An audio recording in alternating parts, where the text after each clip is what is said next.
All right, ladies and gentlemen, I promise you, this is going to be worth the wait here because we have a real treat in store on Sportswire Radio. This has probably been one of the more long awaited interviews we've had an opportunity to have here in the 4.5 years I'm doing this. As our guest, he's actually no stranger to us, but he hasn't formally been introduced by us because we've seen him a couple of different times on some different shows, especially with our IMF guys. And he has had a legendary career in the world of backyard wrestling. And you see him right now for our friends over at Tennessee Backyard Wrestling. Just made his return to the ring there and was very successful in that against the Jay Wild, the Prophecy. And he's also going to be coming up here in a number of different places. You're going to see him as the host of the Nemesis Sessions. He's also the man behind the PWF, the Promo Wrestling Federation. He's probably doing many, many other things that we haven't got a chance to talk about, but you'll find out more of it here and some. He needs no further introduction, but because the first two times he was on, he didn't get that introduction,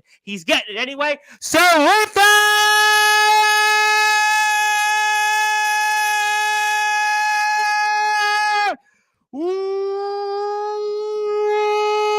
Without further ado, here on the Sports Report,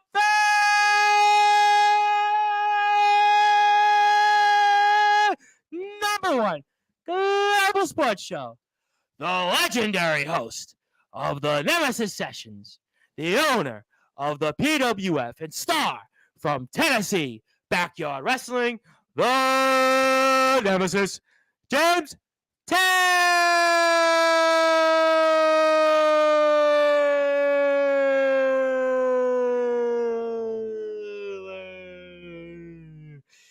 My friend, long time, sort of, no speak, but how are you?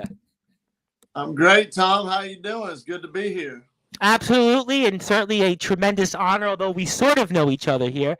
But obviously, a lot of people want to tune in, and I'll get to those comments in a second. But let's talk about your most recent return to the ring here in TBW, and obviously a very successful one. And what a back and forth match. It looked like there in the middle of the match, Nemesis James Taylor. I thought you were going to go down there. It was going to be a 1, 2, 3, and somehow there was a will, there was a way, and you found a way to get the job done. But it certainly tells me here you and Jay Wild aren't done by a long shot. So for those that are listening and watching on Sportswire Radio, talk about your successful return to the ring and why I think there's still a lot of questions still to be answered between you and Jay Wild. Well, I mean, we all saw the video package before Vendetta. We did. We definitely did. I made my return. He was barking up the tree. He's been chopping at the bits. He's doing everything that he needs to do to make his name known. And I thought, well, I mean, he clearly needs a fire lit under his ass because he's been on a big losing streak. And I was like, you know what? What better person to put him in his place than the guy that got him back into the backyard? And that was good old James Taylor. So he started out, he was just a measly little referee.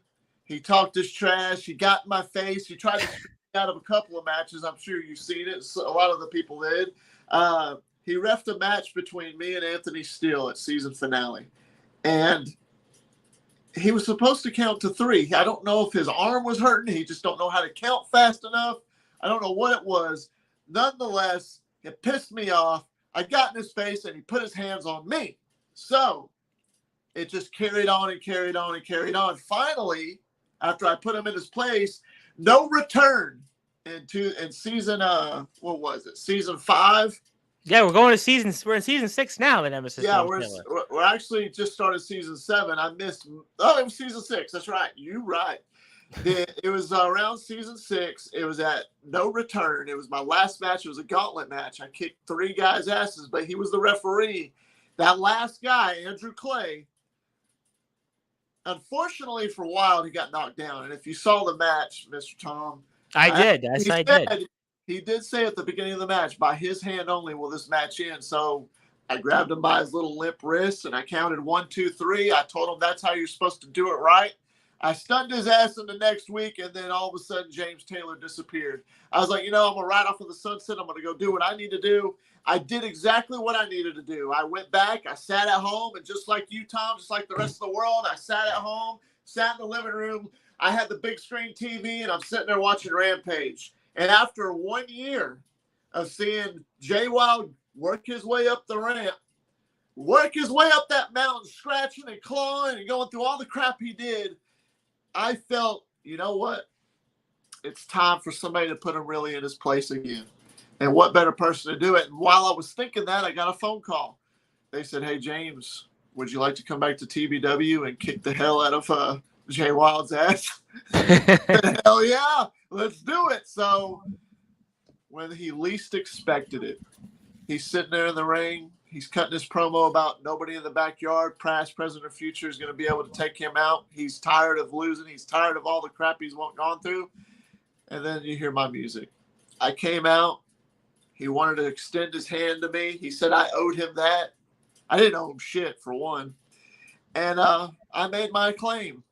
We went on to Vendetta. Long story short, I don't want to run too much of your time, Tom. You're James Taylor. Listen, the floor is yours. Listen, I've been doing this 4.5 years. If you want to talk for 45 minutes on, I don't stop my guests. So people, they're tuned in. So go ahead. Just continue. Appreciate that. See, the thing is, when I get to talking, sometimes I don't know how to shut up. But well, that's why you have the PWF. But certainly, people are certainly listening. So go ahead. You've got our ears. So I go and he challenges me to a match at Vendetta. It was supposed to be a 2 out of 3 falls match, but at the last minute, because of the no contest we had on Rampage, the commissioner Beast decided to call it and make it a singles match. It wasn't ready. We weren't ready for a 2 out of 3 falls. Not for TBW wasn't ready for something that big, clearly, and that's fine. Hey, that just means that Prophet got an easy night. He got an easy ass whipping. It wasn't nothing else. And I pinned him 1, 2, 3 in the center of that ring. He brought his family. I'm sure you saw it. The whole world saw it. Yep. He got Clay out there. The numbers game was against you. Listen, the numbers game is definitely against you. 4 against 1. But he still couldn't get the job done. I back up every word I say. It's like the song says, and it ain't bragging if you can back it up, Tom. I back up every word I say. I might sound arrogant. I might sound like Stone Cold Steve Austin sometimes. I've heard that. I've heard that from a few people. I've heard that. Yeah. And I want to lay that as a comment to every single person that's watching. I do what I've got to do to get by and make myself known. I'm the loudest sumbitch in the room, clearly, because all the other backyard guys, Tom, no offense to them, and I've seen some of these indie guys too, and I'm going to just throw it out there. They just don't know how to talk. And I don't sound like, I might have the redneck sound, maybe like Stone Cold, but I'm not sitting here saying, "Can I get a hell yeah?" I'm not saying, "And that's the bottom line." I'm not saying it like that. I've got my own catchphrase. I do my own thing because I back up every word I say. Long story short, here's the ending when it comes to this Prophet deal. I kicked his ass, and now I'm heading to Rampage. I'm looking for the Prophet because he called me out last week's episode.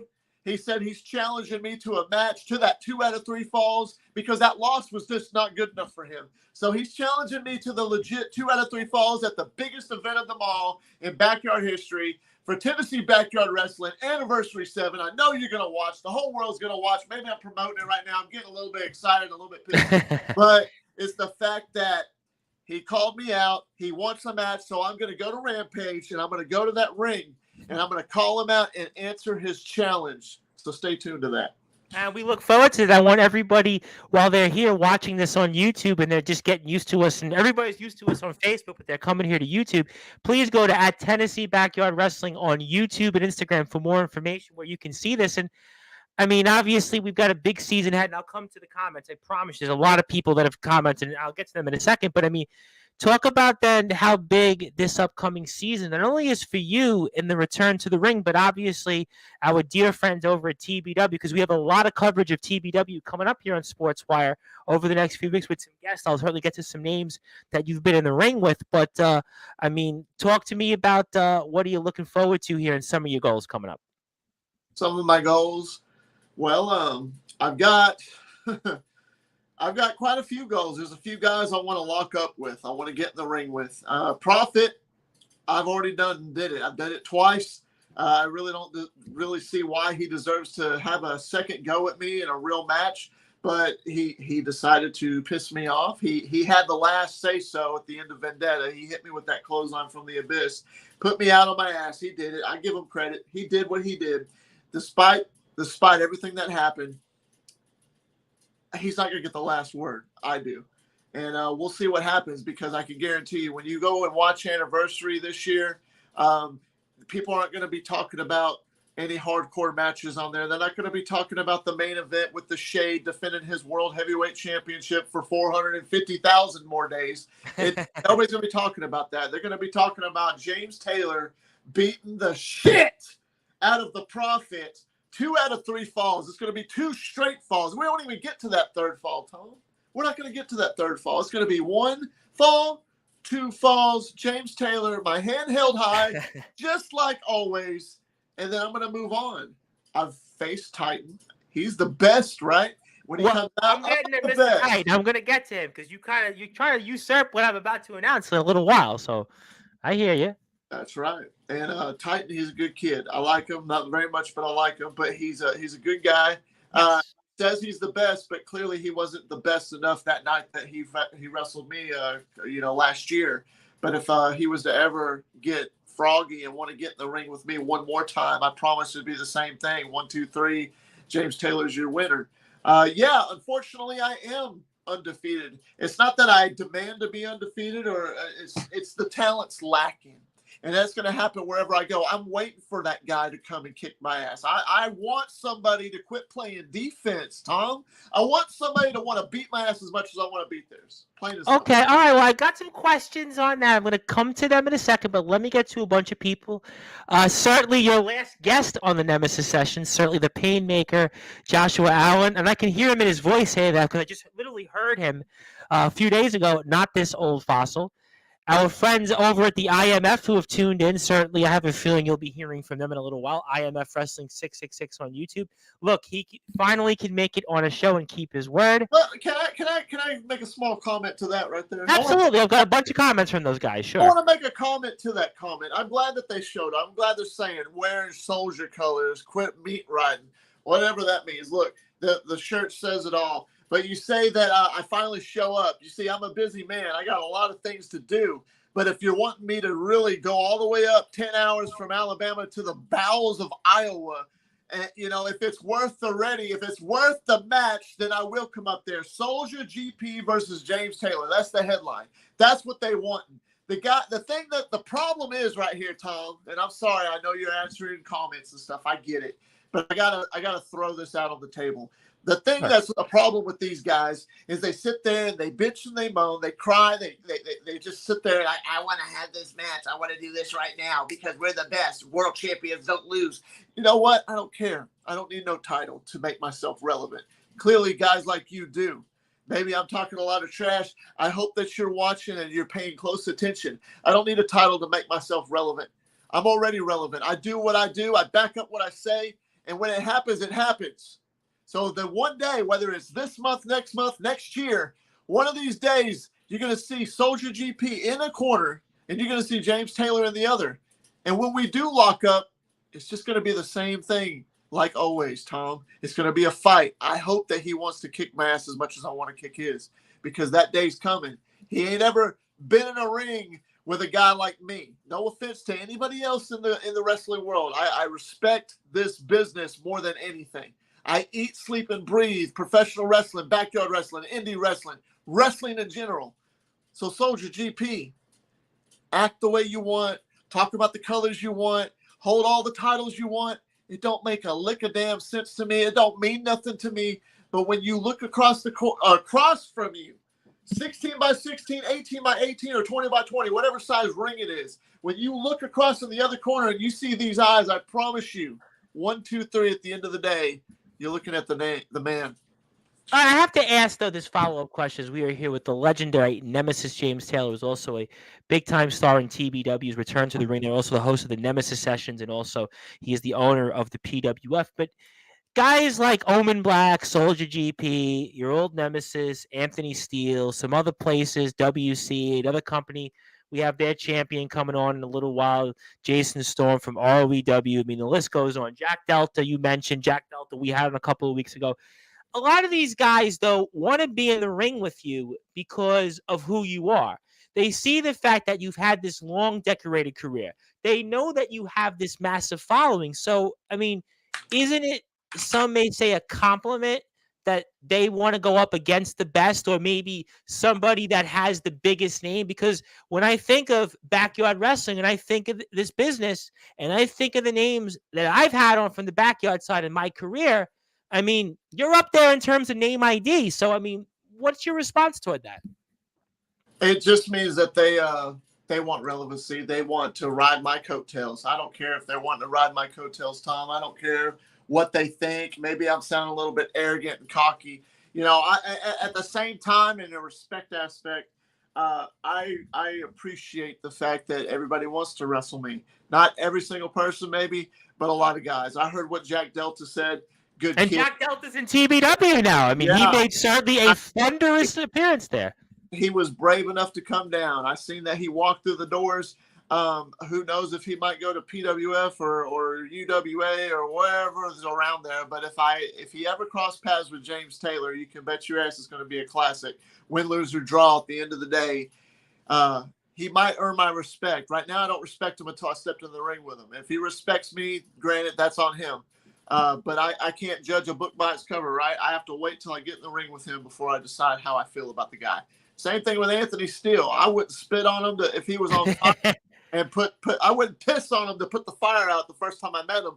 But after I got in the ring with him, as arrogant and annoying and cocky as that bastard is, and everybody knows how Anthony Steele is. And I think he's got the best Claymore in the business aside from Drew McIntyre. I mean, I think he's got a damn, and you know firsthand. I do know firsthand. He's hit me with it a good 7-8 times in his career. The times I counted him. I think it was 7 times in the last match. But what I'm getting at is I didn't give a damn about him until we got in the ring. And when he finally got in the ring with me and he brought it to me in that match, that first match was a brutal match. He earned my respect. So I respect the kid. That goes a long way. Some people seem differently. It is what it is, but I'm not going to blow a bunch of smoke up his ass. I'll respect anybody if they get in the ring with me and they have the gall to do it. I respect Atomic Titan. He got in the ring with me. Guys like Andrew Clay, Prophet, as annoying as he is, a little out of character here. I respect the fact that he wanted to get in the ring with me, though, and that he did put up a fight. He took me to my limits. And he's probably going to bring me to my limits. He's going to have to really amp his game up for anniversary. But I respect him. As much as I don't like him, professionally, he might be a really good guy. Professionally, in the backyard, he knows what he's doing, and I respect him. Personally, I can give a shit about him. But there it is. Oh, I certainly get that. And I just want to ask you, and I have a lot of comments. I promise I'll get to them here. I have so many people that want to talk. But I will say one thing, just as a side point, because I really want to hammer this about TBW. The company being in it as long as it's been, going on 7 years. I mean, it's very hard for a company to have not only survived that long, but to have thrived.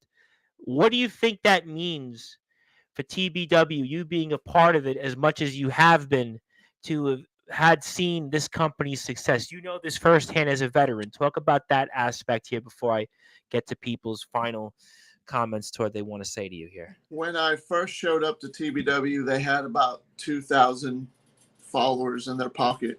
Not bad for a backyard company, Sure. More than IMF. But beside the point, I show up. Anthony shows up, and that's a whole nother story. He calls me out. I show up, and then everything went from there. A whole new genre, a whole new thing of TBW changed. They saw how I was, and I saw the training. When I first came in, back in the locker room, I respect the guys in TBW in that locker room. They all came up to me. I didn't demand no respect. I just came in there to see what the competition was all about. I came there for Anthony, but after Anthony, it was really going to just be, I was going to hang my boots up, go back to relaxing my retired life. But I seen all this young talent, and they're hungry, and they want to learn. And I just wanted to share some knowledge with them. And I got to lock up with some of these guys so far, and hopefully I'll get to lock up with more. I got some matches I'm hoping to work on. But TBW it's a very special place. I like it. I love TBW. They've done a lot for me. They show a lot of respect for me and my wife. That's one thing I don't mess with, Tom, is if you don't respect my family when I do show up, wherever it is. If I show up and you don't show the respect to her and to me, then I got no use for you. But if you do show it, and that's going to make me want to help you the best that I can. I'm seeing some of these comments, and I get a lot of this. The reason he has his following is because of the wrestling things he puts up. Yeah, maybe it's because I know the niche for my channel. Well, I've heard that. Listen, that's.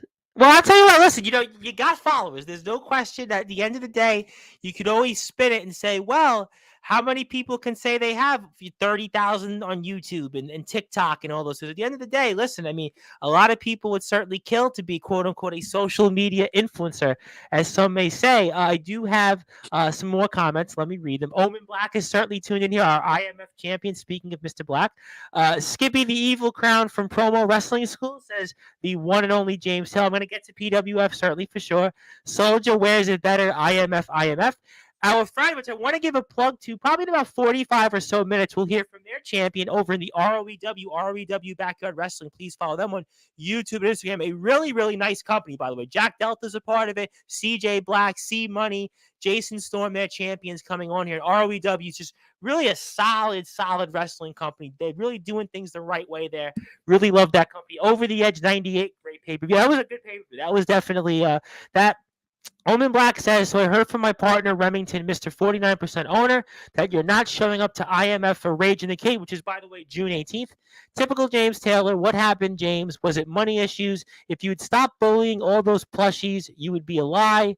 Able to come to IMF to get your ass whooped. And then he also says here, back up every word you say, win. So Omen Black's got a lot to say.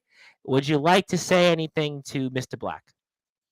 Well, when Black decides to get the green out of his ass because he's a green champ, he's a paper champion.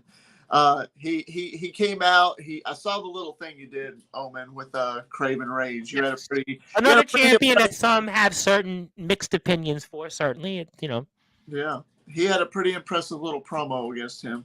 But one thing you got to learn is to keep personal stuff out of business aspects. You might learn that one day. As far as what I do with my channel, hey, whatever I'm doing it right.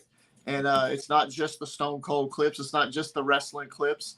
I mean, I put my own promos on there and they get thousands of views. Go check them out. You're subscribed to my channel, aren't you? Oh, wait, that's right. You are, because you're a fan too. So talk all the trash you want. As far as buying plushies, this is right here. This is just collectibles and stuff. I'm a collector. That's just what I do in my side business. What guys like Stone Cold, he's a watch collector, and Triple H, they all do their things. Oh, everybody's got a hobby. Listen, nobody doesn't have a hobby, right? I mean, listen, everybody has something. I used to collect as a kid. Growing up, I collected baseball cards. I collected baseball cards, basketball cards, football cards, and I still from time to time dabble in wrestling cards. So I mean, I could sympathize with you. There it is. And as far as his comment saying, whenever I do show up to get my ass kicked, the day that I get my ass kicked by you or Soldier, that's the day I'm an astronaut, as old Dan Taylor would say from Forrest Gump. That's the day I'm an astronaut, because I promise you, you're not going to kick my ass. You probably you get a couple of licks in. You're not going to kick my ass. You've never had a real ass whipping. You're running around with a bunch of kindergartners and fourth graders and all that shit. You have not had your ass whipped yet. You had one run-in with Anthony Steele.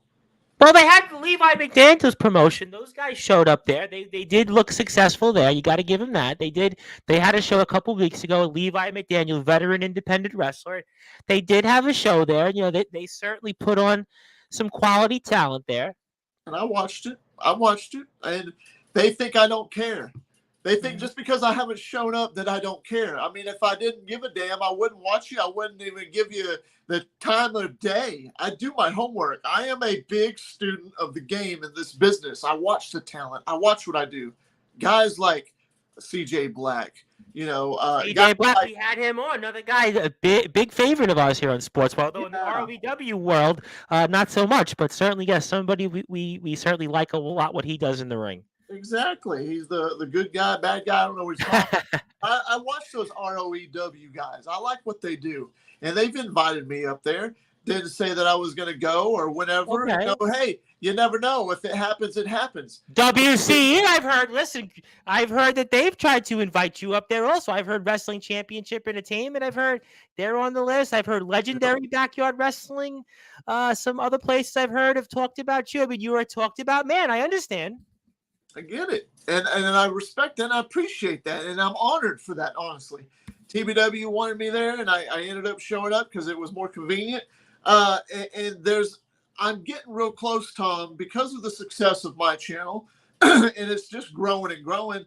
I'm getting to the point to where I'm going to be able to travel more, and if people would be more patient, then they'll get more out of me. But since guys like Panty Waist Black and Red and Black Soldier are so impatient and they just can't wait.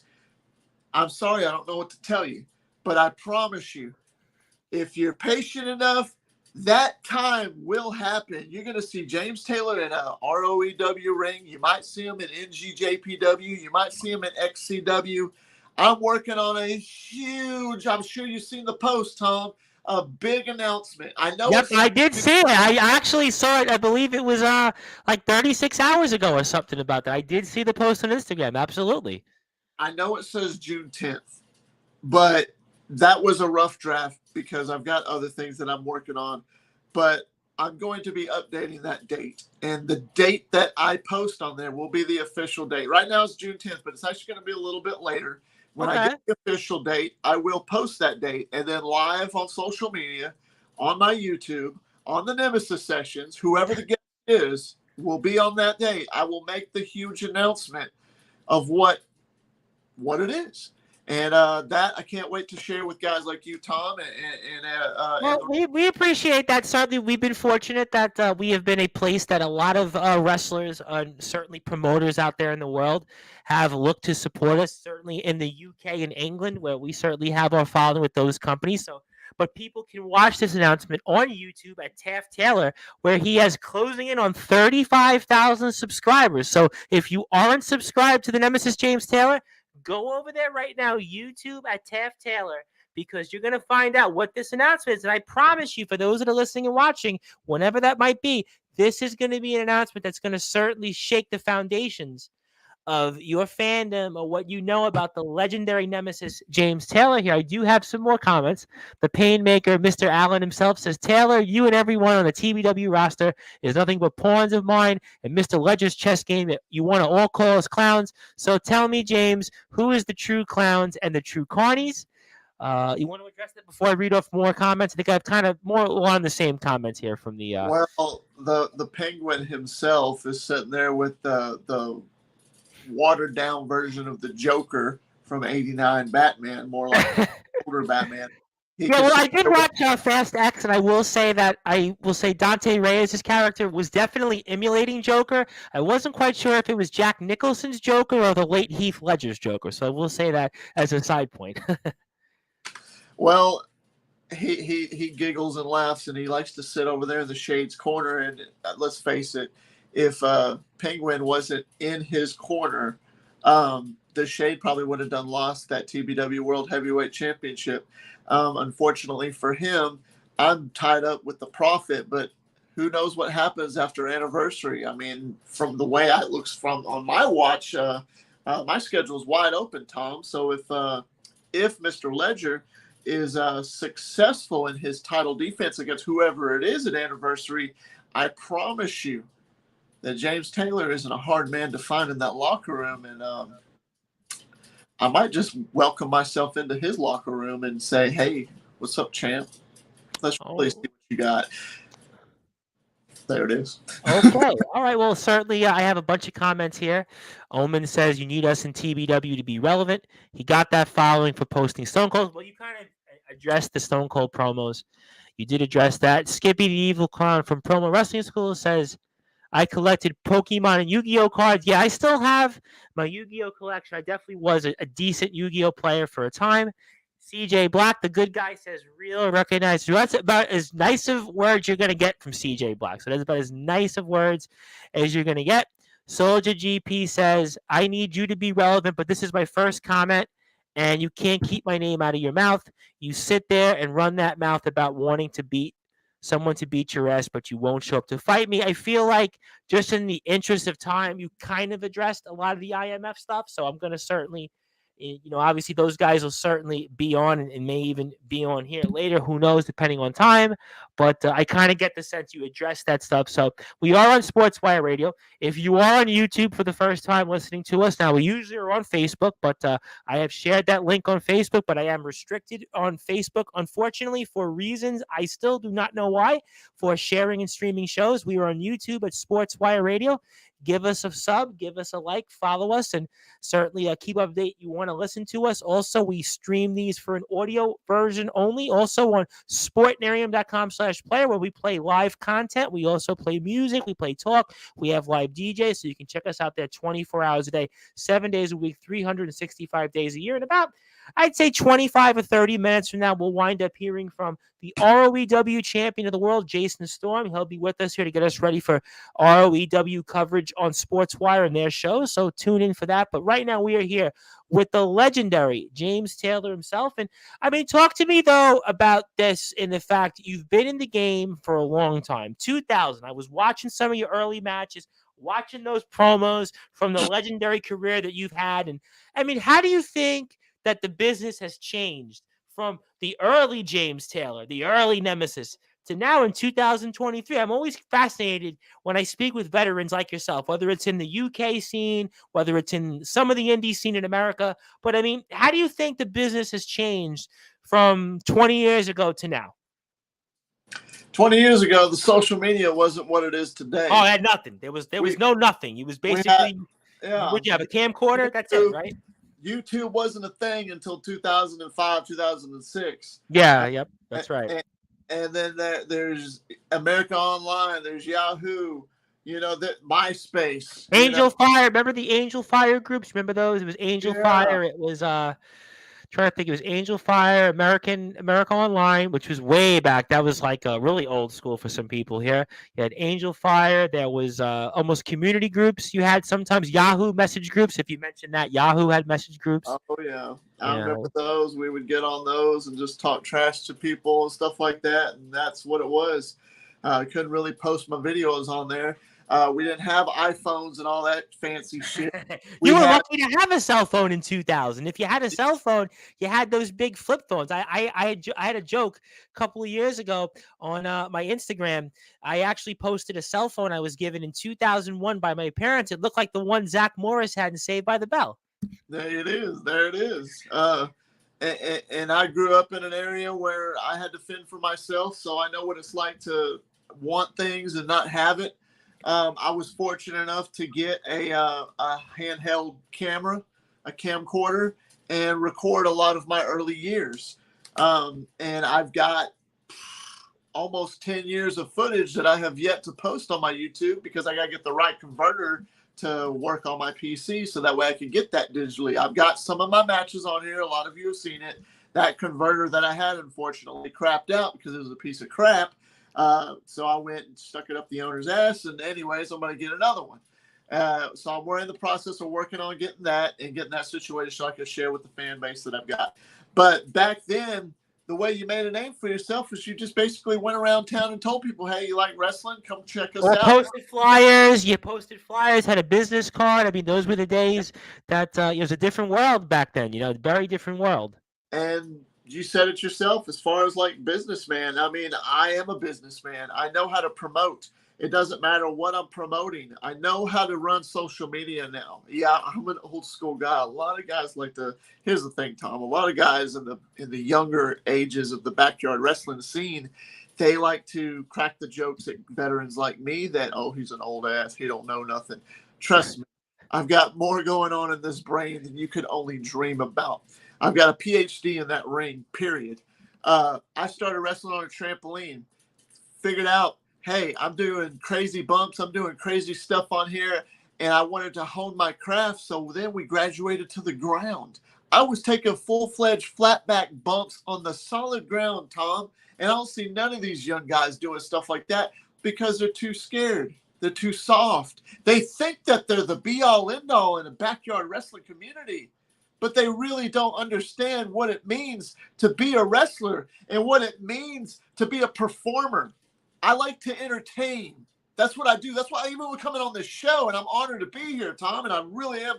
I know things happen, stuff happens. I hope you get your stuff fixed on Facebook. But the fact is, I'm here now, and everybody that's watching, this is like what Tom's doing. I'm not here to tell him how to do his podcast. The guy knows exactly what the hell he's doing because he's entertaining. He's entertaining you. He's bringing people like me, guys like CJ Black, guys like Atomic Titan, Jack Delta, just to name a few, because we're entertainers. That's what we do. We're No, you definitely are. But you definitely are. Listen, at the end of the day, look, you have as many subscribers as you do. You're definitely doing something right here. And CJ Black has a funny comment. Looking for advice. How would you deal with left-handed freaks that steal your property? He's referring to the guest that's coming on after you, which is the current champion of ROEW, Mr. Jason the Storm.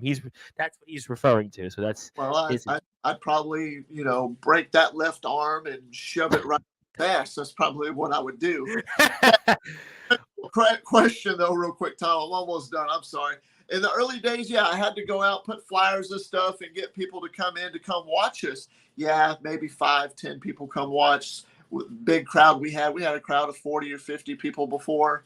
I know it don't sound like much, but it doesn't matter, because at the end of the day, whenever I was performing, whether it was on a trampoline or on the ground, whether there was 40 people there, 50 people, or one person. Hell, there's been times where there was nobody but just me, the guy wrestling, and a camera. That camera to me was the pair of eyes that I needed, because I knew behind that camera there was going to be thousands of people that will eventually see what I do. And I'm performing for them to show them what James Taylor and what I'm doing is all about at that time. Fast forward to today, 25 years later, Tom. Yes, I got to make a comment. Jack Delta said, let's be all real, he hasn't really had that much experience. It doesn't matter. I'm on and off. I've wrestled. I wrestled straight from 1998 till 2008. Okay? So that's a long time. 10 years. I had a break until about 2015. In 2015, I wrestled for a whole year. 2016, I wrestled half a year. So there's a year and a half. There's 11 and a half-ish. And then around 2019, I wrestled a whole nother year. That was it. It was said and done. I thought I was done. About 12 years. He got it about right. But just in that 12 years of my 25 years, I was doing stuff in between. I became a content creator. I always did. And we can get to that. Promo Wrestling Federation. I did a 2K eFed type thing, and I was doing it and just doing what I could to make it by, because I just love wrestling that much, Tom. And you see the guys now, backyard wrestling's kind of got a bad name in the indie scene and a lot of the professional. It has, but I think, just to cut you off there, that a lot of it's kind of miswarranted. And the reason I think it's miswarranted, I have no problem saying this, because I get it. Some guys go, well, they're daredevils, they don't know what they're doing. But I'll say this much. The politics that goes on in these indie promotions, whether it's, especially, we do a lot of stuff in England, the stuff that I could tell you could only imagine what goes on, but between the scenes. In fact, somebody even approached me that, and I shouldn't say this, but I'm going to say this as a shoot. There was somebody that actually thought that the reason I'm temporarily blocked on Facebook is because a wrestling promoter didn't like that I was promoting another company on our shows, and he went to get me blocked. I don't know if that's true or not. I think it's a little bit of a stretch, but the politics that goes on in the indie level, and on top of it, you don't share your own content. You consensually own nothing of your identity. But as a backyard wrestler, look at the amount of homes you reach. Look at the amount of people that you can influence, and you can control your own identity. Look at guys like yourself. Look at guys like Delta. Look at guys like Steel. I mean, you guys have gone on, Atomic Titan. You guys have gone on and wrestled in several promotions and have been in homes that indie guys wish they could be in front of, to be honest. And I can tell you this because we cover a lot of that stuff, and we'll have more coverage of it on Wednesday night on UK time. So that's going to be my perspective on it, and you can take it for what you like. Exactly. You're right. You're absolutely right when it comes to all that. And I hate that somebody would probably be sneaky enough because they were upset at you to. I've had it happen to me. My TikTok account that I have right now, the Nemesis_84, I've got almost 35,000 followers on that. If you haven't looked at that, I had Yes. a TikTok account before this one, and I had maybe a little over 4,000. And somebody didn't like a promo I did, reported me, and got me banned. I lost all that content because of somebody's jealousy, because of somebody's ignorance. It's ridiculous. There's, you know what, people, they have no time. They have idle hands make for idle times and the devil's work. But do want to get to some more people and move on. Evening, Tom, Mr. Taylor, from our friends over at Wrestling Championship Entertainment. Their latest show has been published at WCE Heat on YouTube. So if you're on YouTube, give them a sub and like. We'll have more WCE coverage next weekend in your chair with Prince Charles and also Dash Andrews. So we'll hear what they have to say. Also, speaking of Atomic Titan, let me make that announcement now because June the 17th, that's right, June the 17th, we're going to have Mr. Atomic Titan himself. He's going to be here probably around the same time you're here, and he's going to have a lot to say. So I'm very, very excited about Atomic Titan coming on here to Sportswire Radio. Also, CJ Junt is coming on, I believe, next weekend. So we have a lot of coverage, a lot of big-time stars here ahead on Sportswire. Very excited about all of them. Certainly IMF guys, I have no doubt, will be on here as well. And the Painmaker, Joshua Allen, certainly has a few things. But let's talk about the Nemesis Sessions and the PWF. What inspired you to, let's say, create these things? Obviously, we know you do all the content with 2K. We know you do the content with the old pay-per-view footage and certainly the old Raws, Stone Cold Steve Austin, all that. But what inspired you to kind of maybe use this outlet to get to where you are today? So one thing, I like to try and share my talents. Like a lot of old school wrestlers, they want to like create their own wrestling company and train the new talent and show them their craft. You know, share what they learned and their experiences to help grow them because they're wrestling fans.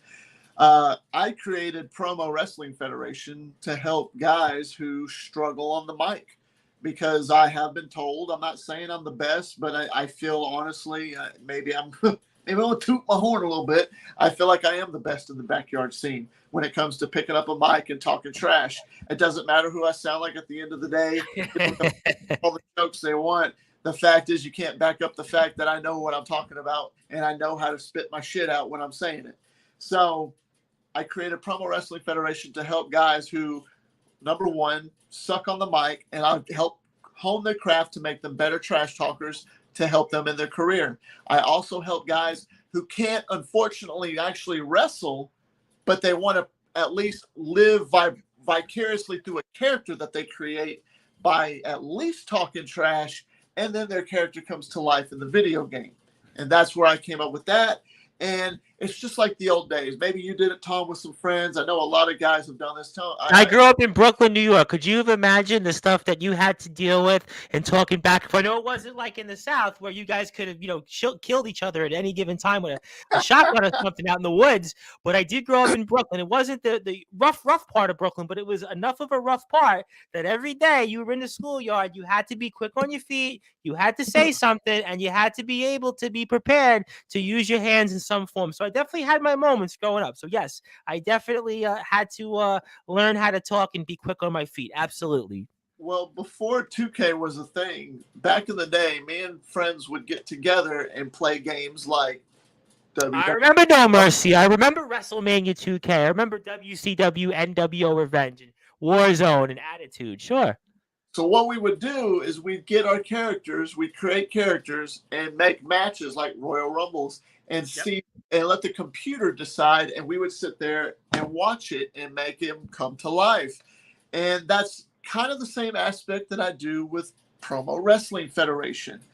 That's a whole other story. Maybe you'll get me on for another take one day in the future, and I could get. I'm sure you'll come back on. I mean, I have no reason why you wouldn't want to come back on. You've already. It's actually your third appearance technically, but first in the solo chair. Sure. True. And anyways, lastly, it's the fact that in PWF, I make it to where the guys who really can't wrestle, I bring their characters to life via the video game, not this game, but you know what I mean, 2K.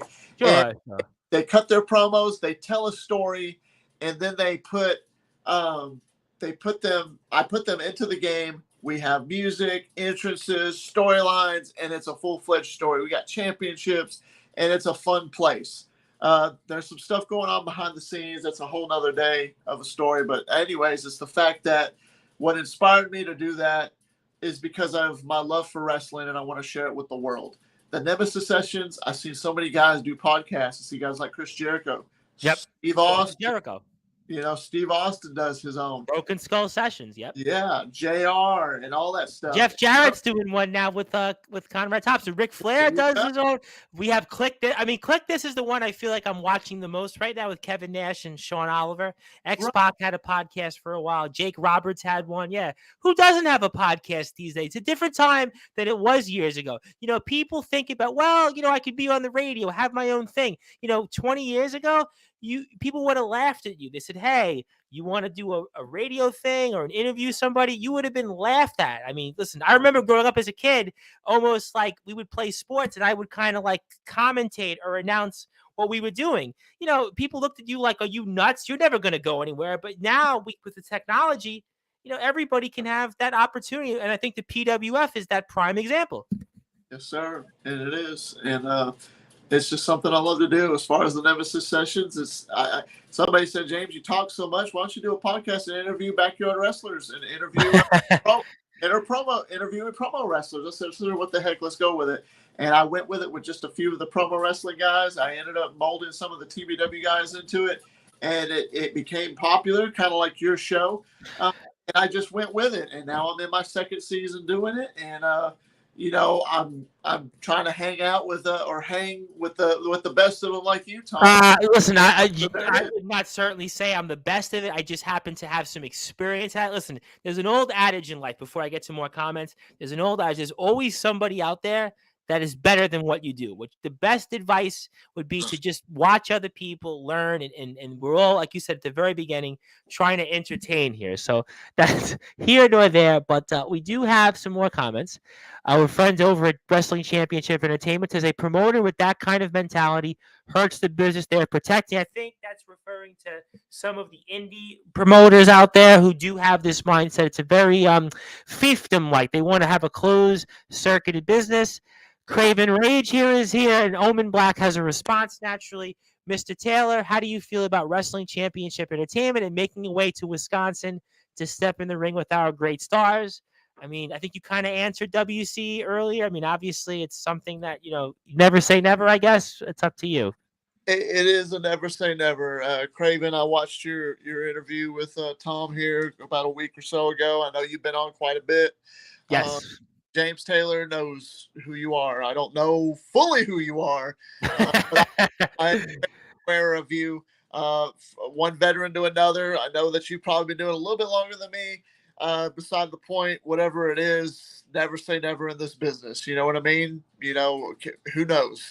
One day there might be a Craven Rage versus James Taylor. Not saying that it is going to happen, but you know what, guy? Never say never. I'm willing to get in the ring with anybody that wants to. And again, last key word, they got to have the patience, because when it does happen, it'll be worth the while. Well, while you're standing up here, because I got the back and forths, you kind of addressed them. Show us what's on the wall there, because I think it kind of shows into some of your collectible stuff. So we'd certainly like to promote that since you are here. No, you're good. This right here is actually my wife's. This is Lightning from Lightning Returns, a video game, Final Fantasy 13. Yes, I remember Final Fantasy. I remember Final Fantasy very well, sure. So the voice actress of Lightning is named Allie Hillis, and we met her in Atlanta, Georgia a couple of years back, and my wife went absolutely apeshit over it and loved it. We got to meet her. She was super sweet.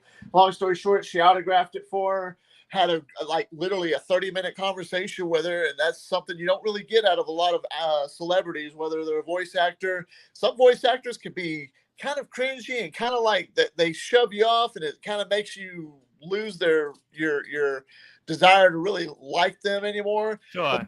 But then there's those ones that make your day, that go above and beyond, and those are the type of celebrities that are great to know. And I'm not saying I'm no celebrity, but I mean, I'll give anybody the time of day and talk to them if they want to talk to me, because I appreciate every one of my fans that I have, the few that I might have. But yeah, that, and then of course, I mean, not much, but Resident Evil Wall. Some that don't know, I'm sure some have seen the tattoo. I'm Yes. big Resident Evil fan. Yes, I'm not wearing soldier colors. I promise you, no mistake there, ladies and germs. Oh, I'm you big, open yourself up on that one, James Taylor. yeah, I'll say that. Nightmare on Elm Street, Freddy Krueger, Red and Black, Poison Lack, whatever you want to call it. But 1984, baby, that's where the James Taylor was born. 1984, the best year ever. 80s, rock the 80s. That's a little fun fact about me. And Jason, I'm sorry, as cool as he is, I was the only guy at Freddy versus Jason that was rooting for Freddy. Everybody's rooting for Jason. I like Jason. I got it. I get it. Big dude, badass, but he ain't no Freddy. Freddy is like me. I'm like Freddy. He likes to talk his shit. He likes to talk his trash. And no matter what you do to him, you can't put him down. Jason, he's just a mute. And that's it. What I think when I look at Soldier GP, he's just a mute. He's too scared to talk. But there you go, Tom.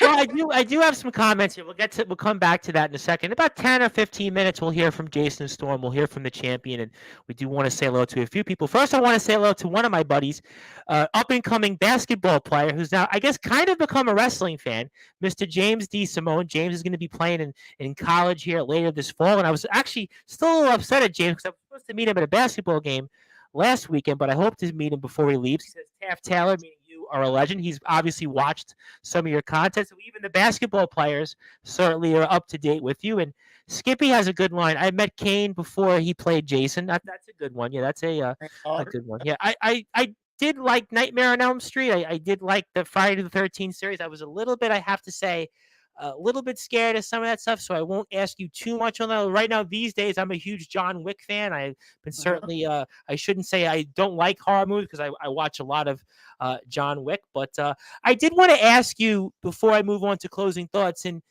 you've had a lot of moments in your career, and I'm sure you get asked this question a lot. You've been in the ring for whatever amount of years you've been in, but is there a few matches of your career that stand out most, that were maybe most memorable? To me, Yeah.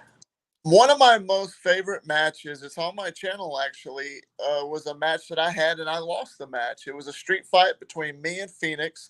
It was August 2004. That's all you got to look because the date's on there in the title. It was a street fight between James Taylor versus Phoenix. Go check it out. It was a bloodbath. It was about a 20-minute fight. He won with a super kick off the deck onto the ground and hit me with two swantongs and put me out of my misery. And as great as that was, that match just I know it was really just a fight. Like we were trying to kill each other. It seemed like there was a light tube involved. I was bloody. At the beginning of the match, I looked like I had a wife beater on, and I looked like John McClane at the beginning of Die Hard, and at the end of the match, I looked like John McClane at the end of Die Hard. Literally, I love that match, and yes, I lost it, but like I said, you do have a Bruce Willis face a little bit, but I know you get the Stone Cold stuff, but you have that Bruce Willis face, and I want to say as a side point, praying for Bruce Willis, obviously, because I'm sure you've heard the very sad news about him right now. I have. I am actually a Bruce Willis fan, believe it or So not. am I, and he was a local guy. I always liked Bruce Willis because growing up in New York, I always looked at him as like he was the underdog tough guy. He was like, he didn't look like, he wasn't ripped like Arnold Schwarzenegger. He wasn't like Chuck Norris, even Jean-Claude Van Damme, but he was like that blue collar, kind of like a Stone Cold Steve Austin type, very blue collar, working class kind of tough guy. I think you're starting to really know who James Taylor is. I've heard a thing or two about that, apparently. I mean, people do that, but what else about that underdog? He loved to talk his shit. Even while he was getting his ass kicked, he was talking shit. Yep. And that's what I do.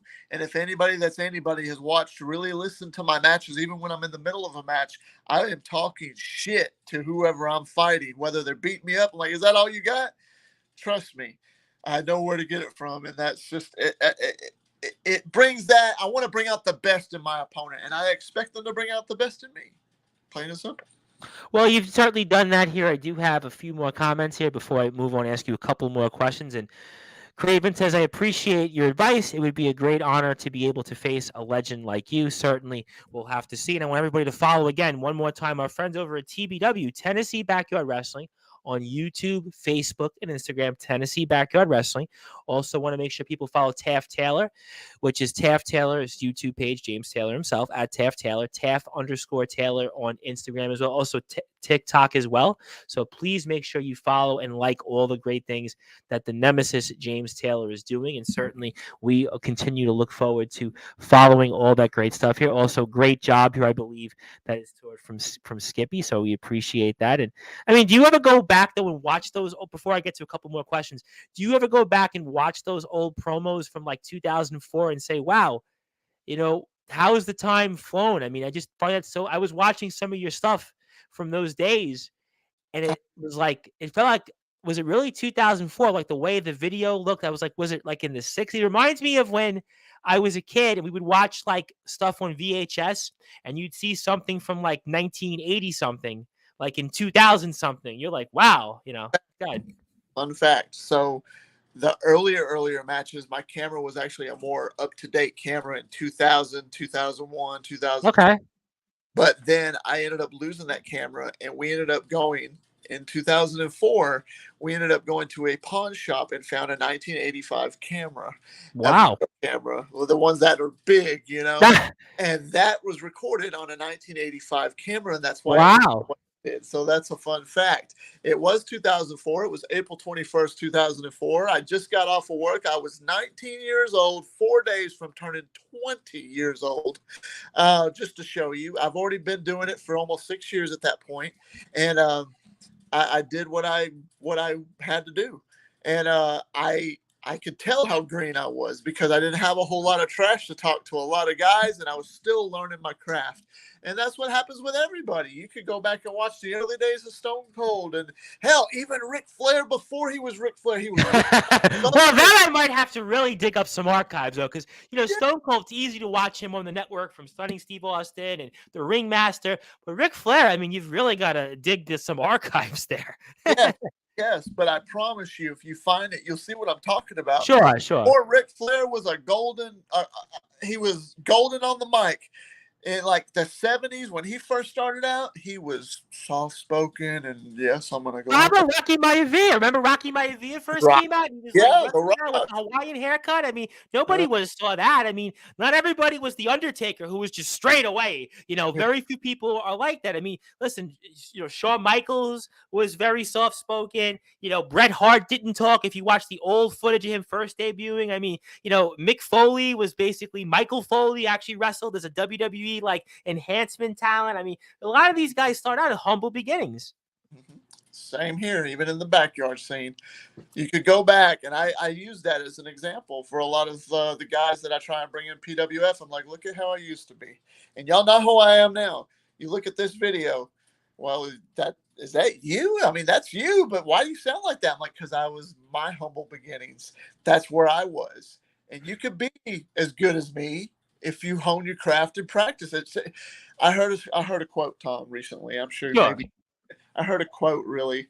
If you spent 18 minutes a day on one given task, whether it's talking trash on a microphone, working out, playing a piano, playing the guitar, playing a video game, any type of craft, whatever it is, if you spend 18 minutes a day every single day for a whole year, you put 100 hours into that, you'll be better than almost 90. It's funny you said that.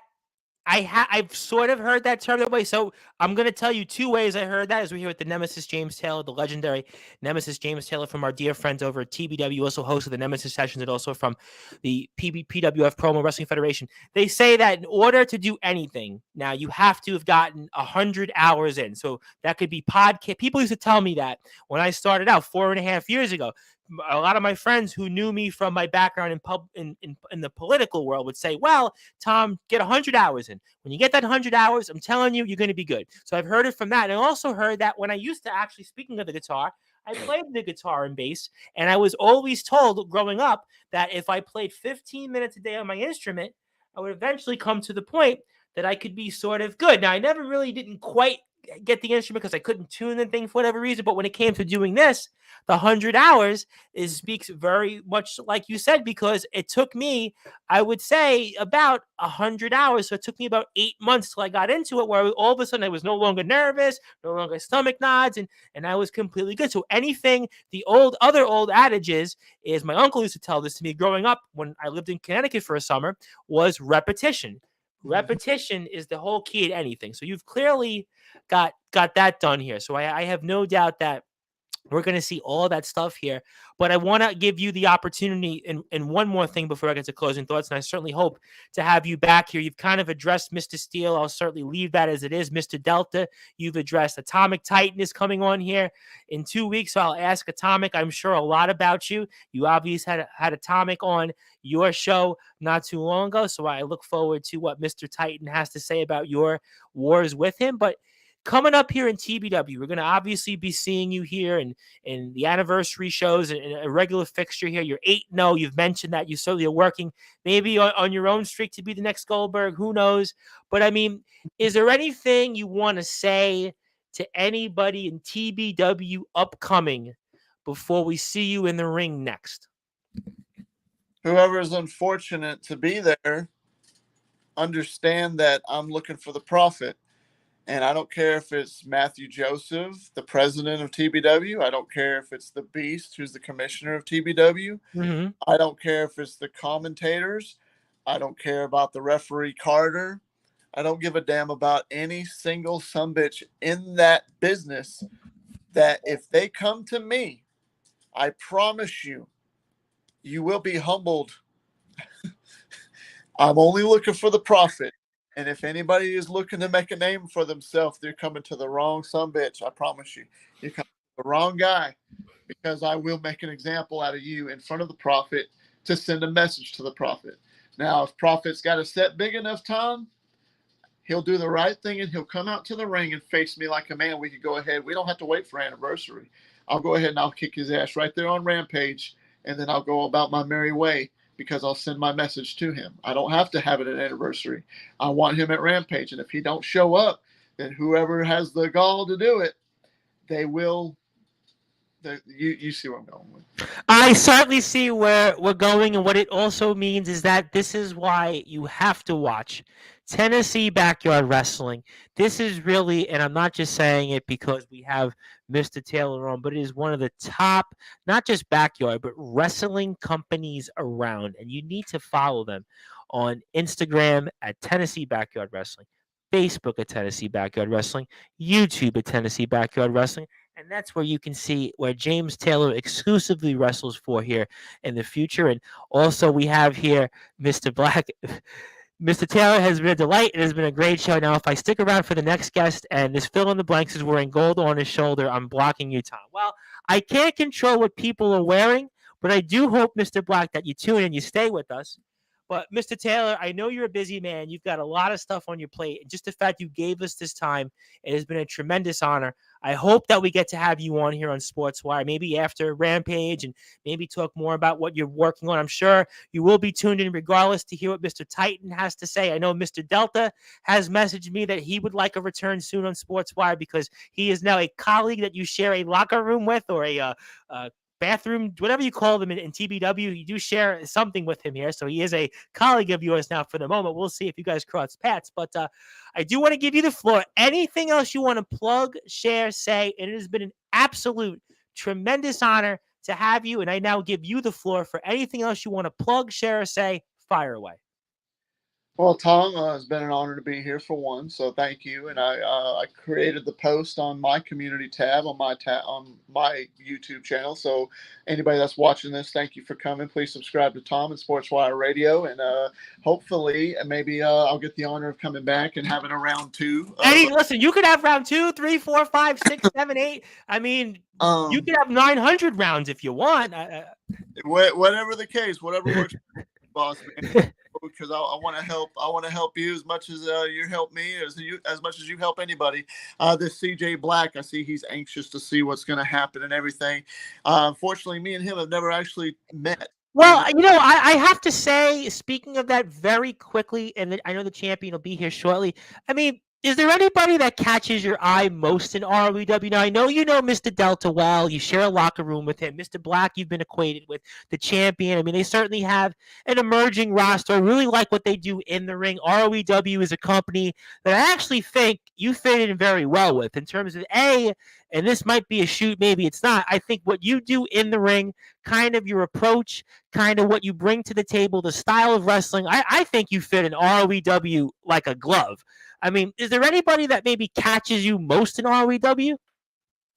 Well, to correct you on one term before I get into that, as far as Delta sharing a locker room with me, he hasn't crossed paths with me, and I haven't seen him. I haven't smelt his farts or nothing walking. Oh God! I ain't seen a glimmer of him. When I go to Rampage this week, if I happen to see him, I might be.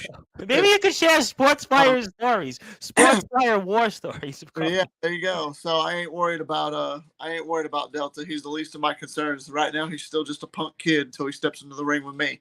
As far as ROEW, really the only two that I've seen that really probably make a lick of damn to me is maybe Mr. Storm himself, the champion, and Mr. Black. And unfortunate for them, if I was to ever step in the ring with them, they would be humbled the easy way, I guess. So you'd be 1, 2, 3, easy. Maybe I'm sounding a little too arrogant. I'm sorry, Tom. I apologize, but no. You're James Taylor. Say whatever you want. Say whatever you want. I like the guys and I respect them. I see what they've done. They come from the humbles of the just wrestling on the mattress and in the garage, and now they got a ring in there, and it looks like a good looking ring. Very fantastic, by the way. Their content, their broadcasting, their ring. What I will say, ROEW has really caught my attention because they have very much like I don't even, and I hope I'm not offending anybody. I don't even think they're a backyard wrestling company from what they do and their look. They've got this like. It's just really perfected it down almost. When I watch it, I see compared to a lot of backyard places, and maybe I'm going out on a limb when I say this, I see the true storytelling. I'm glad you said that because I said the same thing when CJ was on. I feel very much it's got that old like NWA Mid-South vibe to it. The ring psychology, the build. It's almost like you want to come back. It's almost like I hate to say this or maybe not say it. It's like to me, I saw Spider-Man around the verse yesterday. It's like there's a cliffhanger to it. You really want to come back and keep watching ROEW. There's just something big about this company. I don't know what it is, but they've got me. Right. And that's why I'm sub to them. You're welcome, guys. I've done my homework on them. I know what those guys are about. And possible dream matches: CJ Black versus James Taylor, Jason Storm versus James Taylor. I wouldn't mind doing either one of those matches. If that time ever happens, hell, you know how it works in the business. Yeah, I'm aware. I've been doing this long enough. I'm not a dummy. As far as the rest of the world, there's another company. It's actually a company where Mr. Anthony Steele is originated from, and that's NJPW. Yep, know that company very well. If you haven't, I mean, they don't necessarily have a ring, but they got a lot of heart. Yes, yes. There's like maybe 2 or 3 guys there that I would really like to lock up with. One of them being the world champion himself, and that's Mr. Division Nick. If he's watching this, don't worry, kid. Me and you, one day we might have to go. Would I like to have that match? Yes. Like Delta. Would I like to have the match with Delta? Yes, I would like to have the match with Delta. Now that he's in TBW, never say never.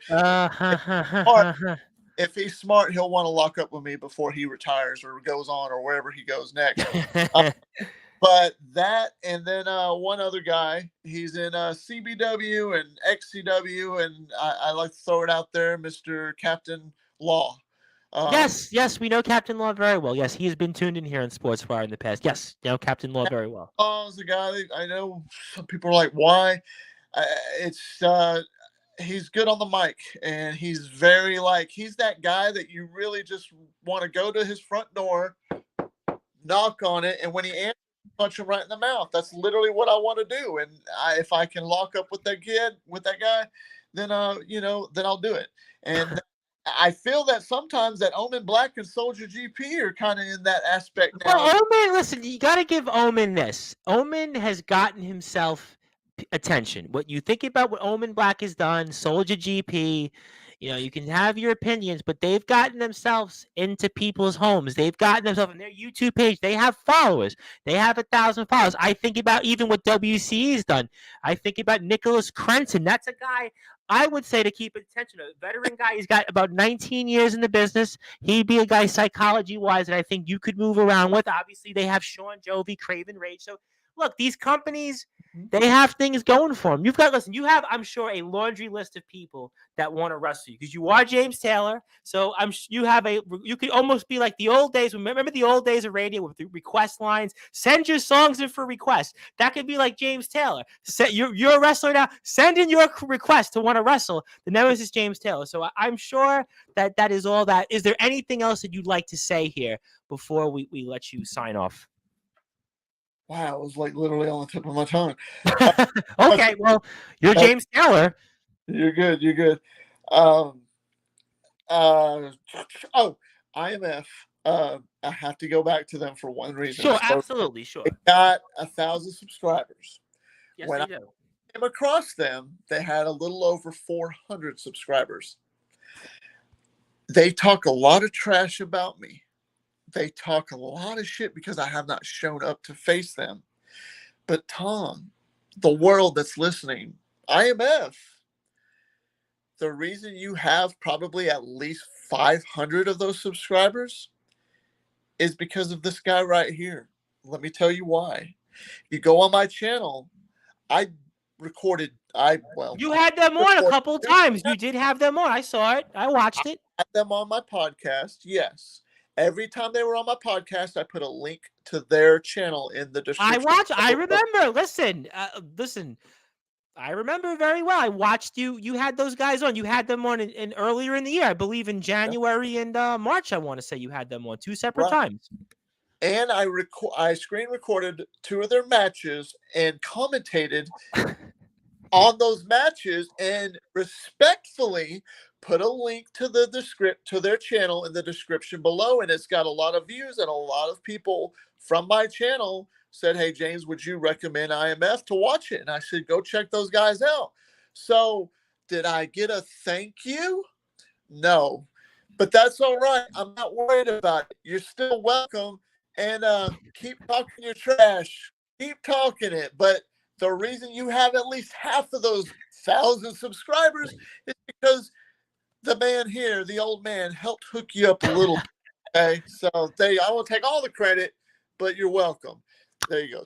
All right, well, ladies and gentlemen, I think Mr. Taylor has given his explanation to it, and certainly he has shown why that everybody would talk about the legendary folk singer James Taylor, but forget about him these days because it's the Nemesis James Taylor that is the big star here. And before we let you go, Omen Black has one more response. The reason you got the views you got because you beg your friends to watch and like it just to feed your ego. We didn't use you, clown. You used us to stay relevant.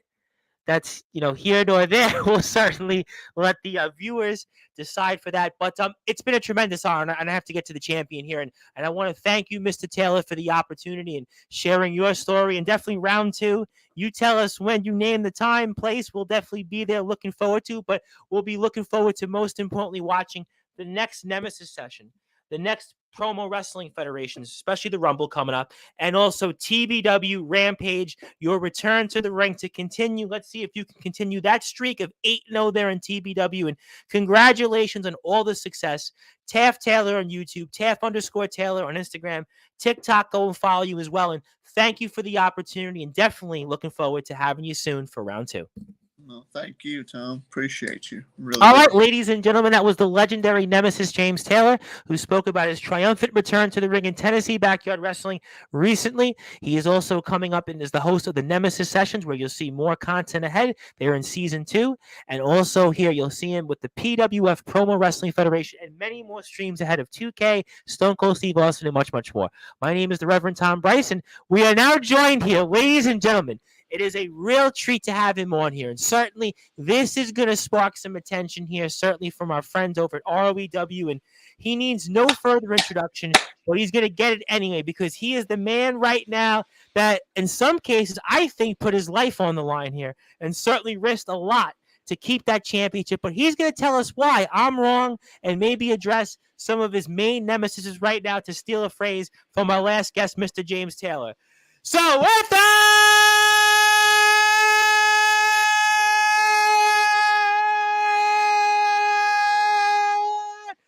without further ado, here on the Sports Report,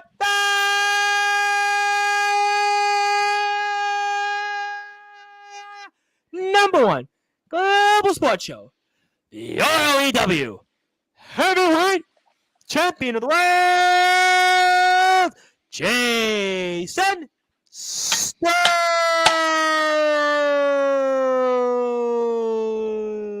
The champ is here. Quite the introduction, my friend. How you doing? Quite the introduction. I'm doing well. Well, before we get started, I'd like to address, I hope CJ Black, I hope it wasn't past his bedtime. I hope he's still watching. But rest assured, the title is with me, bud. It's safe where it belongs. Oh, okay. So you're assuming that Mr. Black hit the bed. You're saying that he doesn't want any more of you. Are you sure about that? I mean, he definitely has a bedtime. So I will tell. Yes, we all have bed. Well, I don't have a bedtime these days because I almost don't sleep these days. That's why my left ear is what it is. But that's here nor there. Now, obviously, I'll address what's happened to you of late. But we saw some footage of a recent ROEW segment, which you can obviously go on ROEW Backyard Wrestling on YouTube and Instagram. And I will say, for the first time, maybe Mr. Black is getting some dose of his own medicine. Is that fair to say? Would you want to comment on now some of the predicament that Mr. Black is now facing? I think CJ Black is sorely mistaken, if you will, if he thinks he has one up on me. It's very easy to keep calling in backup and having other people fight your battles for you, but CJ Black knows damn well that Jason Storm is a fighting champion. I'm always going to show up. I'm always going to get back up, and I'm going to get in that ring and compete. Well, you definitely did compete, and it looked like the week prior that Mr. Delta was going to be the ROEW champion. And after the condition you were in at Weekend Warfare, I think it was safe to say you were putting your life in your own hands, as I mentioned. So, I mean, talk about that and what did you consider at all not coming out there when you were given that basically short time and to come in and basically whether you were going to go out and address what you were going to address? So, I mean, talk about that from what we saw on the last time we saw you on ROEW TV. So, yeah, obviously after the attack, I was pretty beat up, still a little sore. Actually, the back's still not 100%. I didn't think you were going to be alive. I didn't think you were going to crawl out of there. I mean, medical help it seemed like they were just hours away and they just, I don't know how you do it. I don't know if you've seen on my Instagram, but like I said, they had to cut the cameras early for that because I had fainted and pretty much was coughing up in a pool of my own blood. So it was pretty brutal. And normally I wouldn't give any type of credit to people like this, but I will say that Delta and CJ Black both had a brilliant plan in that, and they executed that well. But to address your question, it was never an option for me to not show up and not claim what's rightfully mine.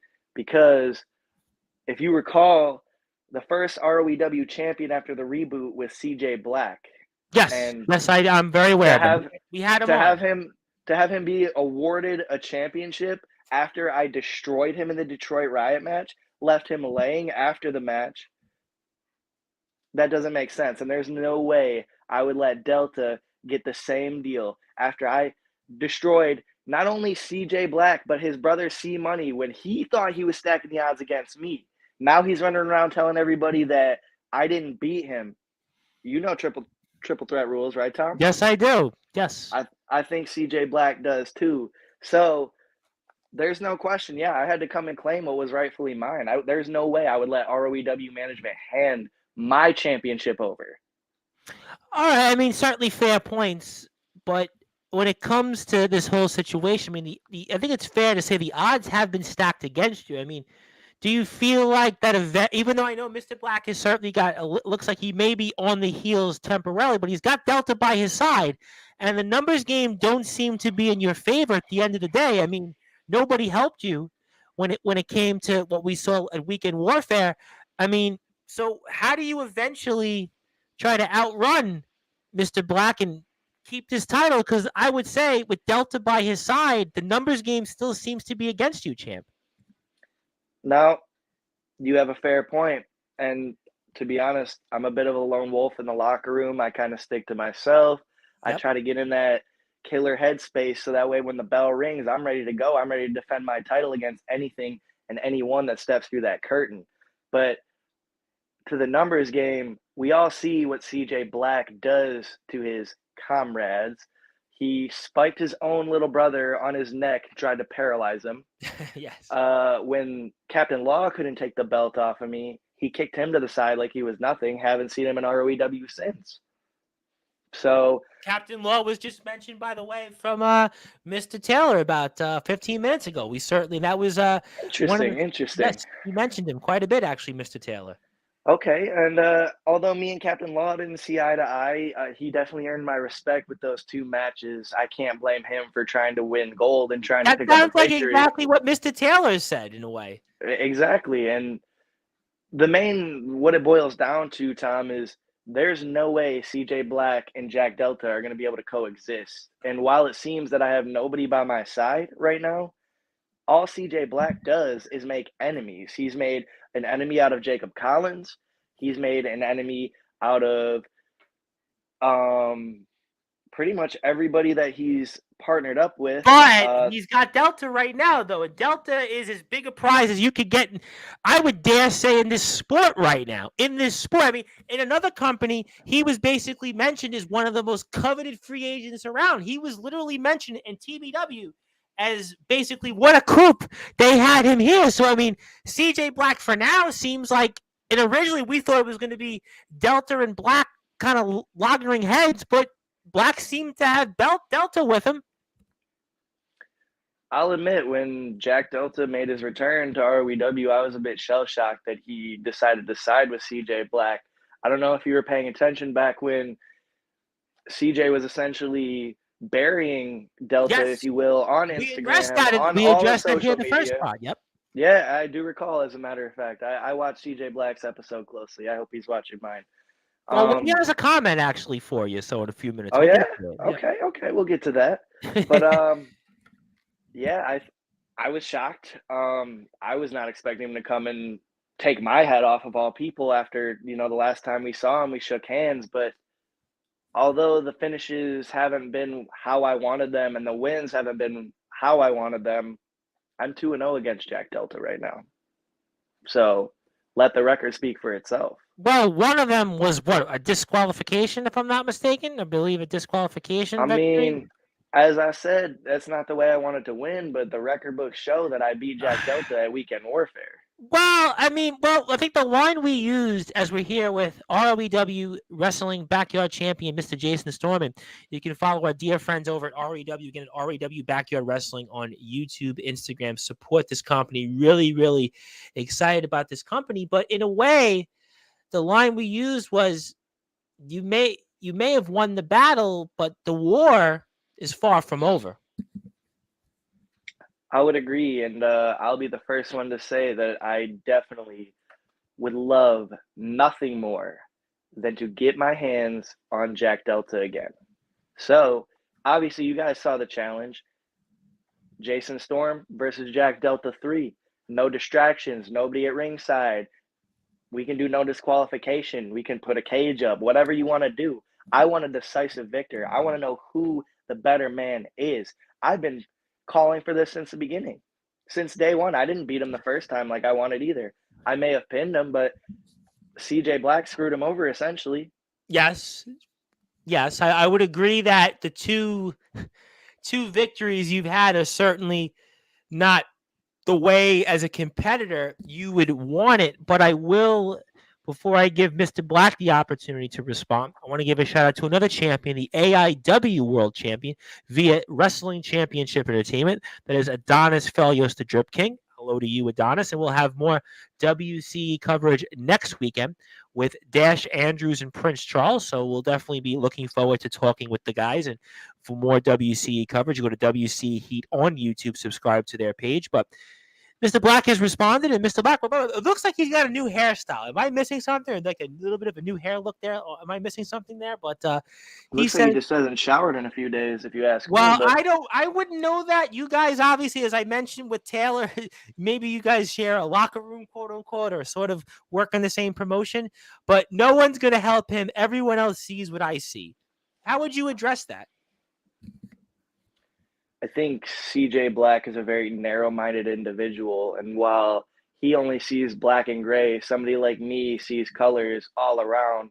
He's beat down Jacob Collins. Yes. Fair. He has pile drive his own little brother. Yes. And he beat him dirty in a match at Weekend Warfare.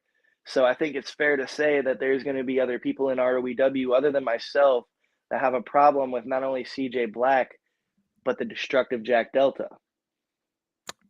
Yeah, well, look, Delta is certainly an interesting situation, and I think we're all waiting to see what develops here between Black and Delta. Obviously, for now, they seem to have the same goal, which is to take that title off you. So we'll see here if that's going to be the case.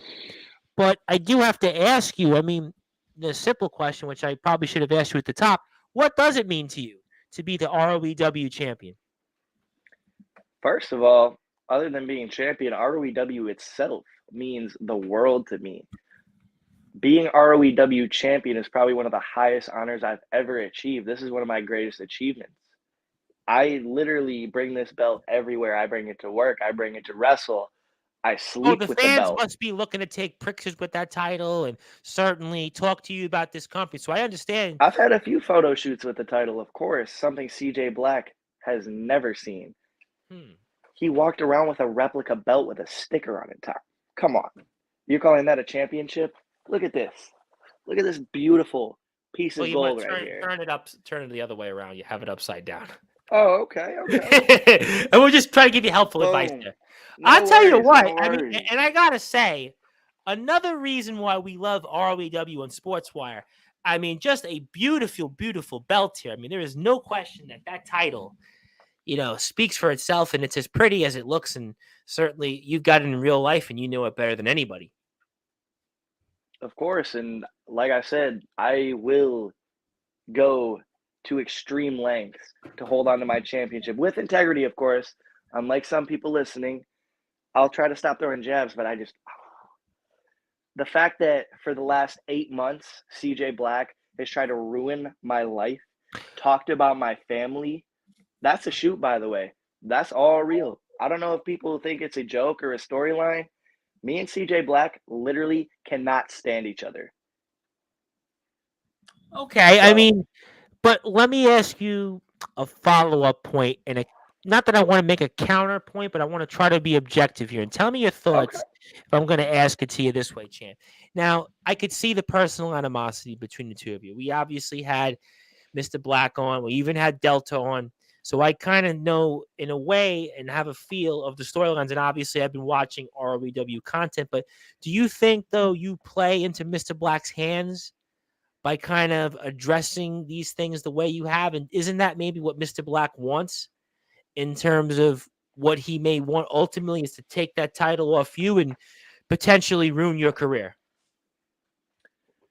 I think it can be viewed that way. However, the mentality I have right now is that if you think about it and you look at the past matches in the record books, I'm the workhorse of ROEW. I have the most matches. I have the most victories. I hold the top prize. So for CJ Black to think he has anything over me, he just doesn't. I don't think he has any advantage over me that I'm not seeing. Fair. I mean, listen, obviously there's no question that you have been somebody that is noteworthy as a champion, and you've certainly carried the company the way that you have. But I would still say, though, you're going to have your work cut out for you, especially when it comes to the numbers game. So there's no tricks up your sleeve. There's no nothing. You're not phased. I mean, because eventually the beatings are going to come to the point where how much more can you take from this champion? You're a fighting champion. I got that from ROEW TV, but Hmm. I mean, this is your opportunity here to share and tell the world, how you feel. Quite frankly, I'm pissed off. I'm I'm hurt. I'm frustrated. Like I feel like I can't move on from CJ Black. I feel like everywhere I turn, he's around the corner. I feel like I constantly have to watch my back from beatdowns, but at the same time, there's no way that I'm going to allow him to get in my head or to get one over on me. Now I'll backtrack because it sounds like I'm pretty confident. I'll give CJ Black his due. He's a great in-ring performer when he actually wrestles. He's a great technician. You've seen it. You've seen his Oh, matches. I would I dare watched. say though that he wrestles often. I would definitely say that the champion has wrestled, and the former champion, you know it better. He certainly has shown I what he mean, can do in the ring. but do you consider wrestling a hobo wrestling? Because I don't. I feel like he's picking easy opponents. Meanwhile, I don't know if you saw my challenge laid out to JX over the weekend, which Yes. that match will be coming out in the next few days. I'm calling out top names in the business. My second match ever was against Jack Delta before all this drama with him. So are you saying then in reverse that Mr. Black, and there's a term they use for this in boxing because we've had boxers on Sportswire, and the term is almost that Mr. Black is handpicking his opponents, or handpicking is famously what Don King used to do for Mike Tyson, was handpick basically tomato cans to basically make Mr. Tyson look as invincible as he was in a first run he had, but he clearly wasn't. So are you saying the same thing, that Mr. Black is handpicking opponents that he can comfortably and carefully beat to maybe over or maybe hide his weaknesses, or maybe what his maybe liabilities are? Is that what you're saying? I would definitely be saying that he takes easy way out. He came out and faked that he was still injured on a crutch, Yes, he did. only He to did. beat up a homeless man who's just trying to eat. He's trying to just get a bite of food, and he beat this man down. That is definitely taking the easy way out. Now, I will say, CJ Black has quite a few legitimate victories over myself included. He's beat No, I me. mean he should. I mean, listen, he was a champion. I mean, you can't take that away from him. He has shown that he is somebody that he can go in the ring. I mean, and I gotta say it. This is, certainly a fact here. I think he's one of the better all around wrestlers that we've seen on Sportswire of late. I have to be honest. I mean, you guys, and I've said this repeatedly these last couple of weeks on Sportswire. ROEW, yourself included, and obviously Mr. Delta, C Money, and Jacob Collins as well. Throw him in there in the past. I mean, ROEW has been a company that I look forward to watching, and you guys have caught my eyes because of the wrestlers that you have, and Mr. Black is one of them. Now, I'll agree, and you make a fair point. CJ Black is one of the best in ROEW, but the best is the wild card Jason Storm. And I have the belt right here to prove that.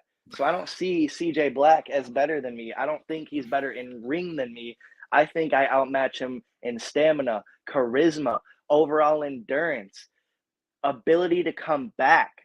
CJ Black sees one weakness or one little shortcoming and he runs and hides and tries to find a way out. Well, I would say if I were to do, going back to boxing, tail of the tape, I would say certainly endurance you might have on Mr. Black. Charisma, I think Mr. Black might have a slight edge over you, but I think stamina, you guys are certainly right there. I think it's a very, very close. The point is, tail of the tape between you guys, it's a real, as JR would say, a slobber knocker. And that's certainly showing that you guys are certainly on a crash collision course, even though Mr. Black may not admit that. But I do have some comments, so enough about me. Our friend Adonis Velios wants to give us the breaking news that, yes, WC has just released their last show here, so you can catch that Vindication too. It is on their YouTube page. It's at WC Heat. That's at WCHeat.com. Also, for more information on them, you can follow them on Facebook at Wrestling Championship Entertainment. So definitely check them out. Also, I have a couple of more comments from Mr. Black, so let me read them off because that's why we're here. Okay. That boy slaps his head too much during his entrance. No advantage. I'm the most gifted wrestler you'll ever see. Let me guess. My victory over the cameraman was handpicked. He was name drawn at random for a title shot. I mean, those are some strong words. What do you say toward that? I think it's tough words behind a keyboard for CJ to come on here and talk about me and talk about his victories. But every time I meet him in the ring since Last Man Standing, he's been running out or he's been taking a storm cutter. I don't know if you know how a storm cutter feels. I've never taken one, but it does I not haven't feel had good. one. No, I mean, It does not feel good. I've pinned some of the best in the backyard in all of wrestling, if you will, with the storm cutter. And I have other tricks up my sleeve that I haven't even brought to the table yet. So if CJ Black thinks he's coming back for another collision course with me, I'm a fighting champion. We can't fight for the title. We can fight in the alley. We can fight in a parking lot. Meet me in Kroger in the grocery store. I'll beat your ass anywhere, CJ. Kroger's a I'm not big lot, scared of though. you. That's a big parking lot there And over at I'll Kroger. beat his ass all the way from the pharmacy to the cart corral. I Wow. don't Okay. care. Strong words here from Jason Storm. That's why I want everybody to follow the wild card Jason Storm at jason.storm.byw. Also, please follow our friends again over at ROEW at ROEW Backyard Wrestling on YouTube, on Instagram, where you can find out more information coming up ahead from our friends over at ROEW. Really a company that I'm really excited about here. And, you know, there are a lot of companies that we have on Sportswire, but this is a company that has got my attention. My name is the Reverend Tom Bryce, the man behind Sportswire Radio, and we'll have more wrestling coverage here once again Wednesday night UK time afternoon with Donnie Franchise, now of Nonstop Action Wrestling and the Wrestling Appreciation Society, and certainly Mr. Franchise is going to have a lot of explaining to do. He has called himself the rightfully new Youngblood champion, although Warhog holds that title. He calls himself the rightful owner to that title. He'll tell us why and more, and he'll also talk about Wrestling Appreciation Society, that whole thing there where he certainly double-crossed many of the wrestlers there, so they say. I'm going to let Mr. Franchise address that, plus also him now being a part of the roster at Nonstop Action Wrestling. You can also follow Donnie Franchise at _franchise on Instagram. Also, like his page on Facebook. Also, follow our friends over at Nonstop Action Wrestling, not Ensor Wrestling UK on Instagram. You can also follow Wrestling Appreciation Society on Instagram at WrestleSociety.hud. You can also follow us on Sportswire Radio if you're on YouTube for the first time with us here at Sportswire Radio. Unfortunately, we are off Facebook Live. We have shared the link on Facebook, but for whatever reason, it seems I am temporarily blocked on Facebook. So we apologize for that. I want to say hello to everybody, though, out there that is still tuned in. And also, if you're on sportnarium.com/player, I say hello to you as well. Also want to say hello to Anastasia Rizney, I believe, is out there from California. Might be checked in. A few people from Facebook have checked in messages. I want to shout out JR Wind, also a WCE fan, I believe, is back in here. So I want to tune in and say hello to those people. But let me get to some more comments. And before I ask you some questions, Mr. Black here also says, let me ask you this. What made you show up in ROEW in the first place? Me. I'm what's important. I'm what's trending. I am ROEW. You know, there are people out there, Jason Storm, that say that CJ Black is ROEW, similar to like CM Punk, and how CM Punk is like to AEW. Certainly, you don't see Mr. Punk, or certainly maybe even those in that locker room don't like CM Punk, but CM Punk is the one that drew the highest ratings in AEW history. CM Punk is the one that drew the highest buy rate in AEW history. CM Punk is the one that drew more heads and more social media engagements than one individual anyone could have ever done in AEW history. CJ Black, in a lot of ways, in ROEW history, I would say, might be the same way. I mean, how do you respond to something like that? No, I can't lie when I say, like I said before, CJ, he's a great in-ring performer, and that's where the compliments stop.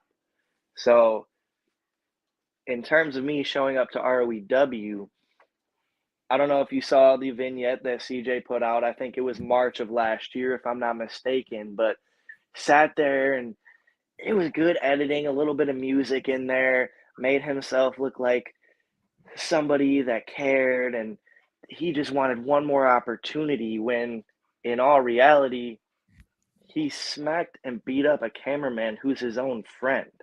And somebody like me who's sitting at home, and I used to watch ROEW back in the day, and I used to be a CJ Black fan, but I'm sitting there and I'm realizing, wow, this man had 8 years off, and he hasn't learned a damn thing in those 8 years. So, of course, I had to show up to ROEW and put my name in the mix and show CJ Black what real competition is when he called out somebody that wouldn't show up. And for anybody that thinks CJ Black is comparable to a CM Punk for ROEW, they're overlooking the wild card Jason Storm, which is really starting to get under my skin. It's putting a chip on my shoulder, if you will, because in all the list of top backyard wrestlers, I'm a world champion. I should be at least in the top 10. CJ Black may be a good 15, 20. But I would say that, well, and now that's a fair point that you make. I mean, there are a lot of backyard champions, and we've had on, several of those backyard champions on Sportswire. But in a way, does the chip on your shoulder come from the fact that more heads right now are talking about the likes of a CJ Black and a Jack Delta, and maybe not talking about as much as the guy who holds that title of ROEW champion, and you, Jason Storm, the wild card? Well, I'm going to put it to you like this, Tom, and this is no disrespect to you at all because I think you're a fine gentleman. Everything we've interacted with thus far has been great. However, sure, if somebody is going to come on your podcast from a wrestling company, wouldn't you want the world champion to come on first? I'm number 3? You had CJ Black, and Jack Delta, of all people. I mean, I get it. Jack Delta's a big draw in backyard wrestling and wrestling in general, but he's no world champion on ROEW. He's not a world champion. He's not a world champion, but it goes back to the point that when you think about backyard wrestling, right, at the top of any list is Jack Delta. You answered that question. Jack Delta is almost like the Johnny Cash, I've been everywhere, man. I mean, he's literally everywhere. I mean, people see him and they've seen what he's done. People want to talk to him. Now, maybe that puts that chip on your shoulder, and the fact that you're the top guy. You're the guy. You're the draw right now of this company. Basically being a champion is the biggest responsibility. You have that title. You're the leader of the company, basically, and it goes to the point is maybe that's why you have that chip on your shoulder. Well, I'll agree with you in saying that Jack Delta showed up everywhere, but I don't think it's for the same reason you believe. I think it's because he couldn't cut it in all the other companies he went to, so he keeps having to jump ship and show up new places to try to become the best, and he's just not. Jack Delta is a great wrestler, but he is no Jason Storm. So are you saying then, how can I put this? Because certainly Mr. Delta, I'm sure will hear this, and Mr. Delta will eventually be back onto Sportswire.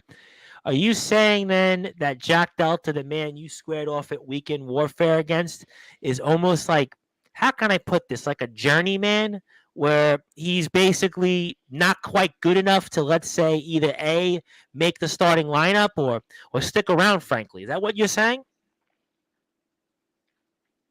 Journeyman, job hopper, whatever you want to call it, it's all the same. He goes where it benefits him, and when it stops benefiting him, he leaves. Now, that's not somebody I would want to represent my company. If I was running a wrestling company, I wouldn't want to put my world title or put Jack Delta on any posters because I could have him booked in a match and he'd be gone the next week and not even showing up. So how can he be trusted? But, I mean, conversely, people say, well, Jack Delta's a guy that he takes in casual fans. He's got a fan base. He's the guy, like, again, that brings in those people that normally wouldn't show up, a la like a Rock, a la like a Brock Lesnar. Guys like that, especially more of like a Brock Lesnar these days, a guy that, when he shows up, people certainly talk, but Mr. Black is talking. He says, ladies and gentlemen, the real Jason Storm, jealous, toxic, evil human being. This is why I preach I am a good guy in caps lock. What do you say to that?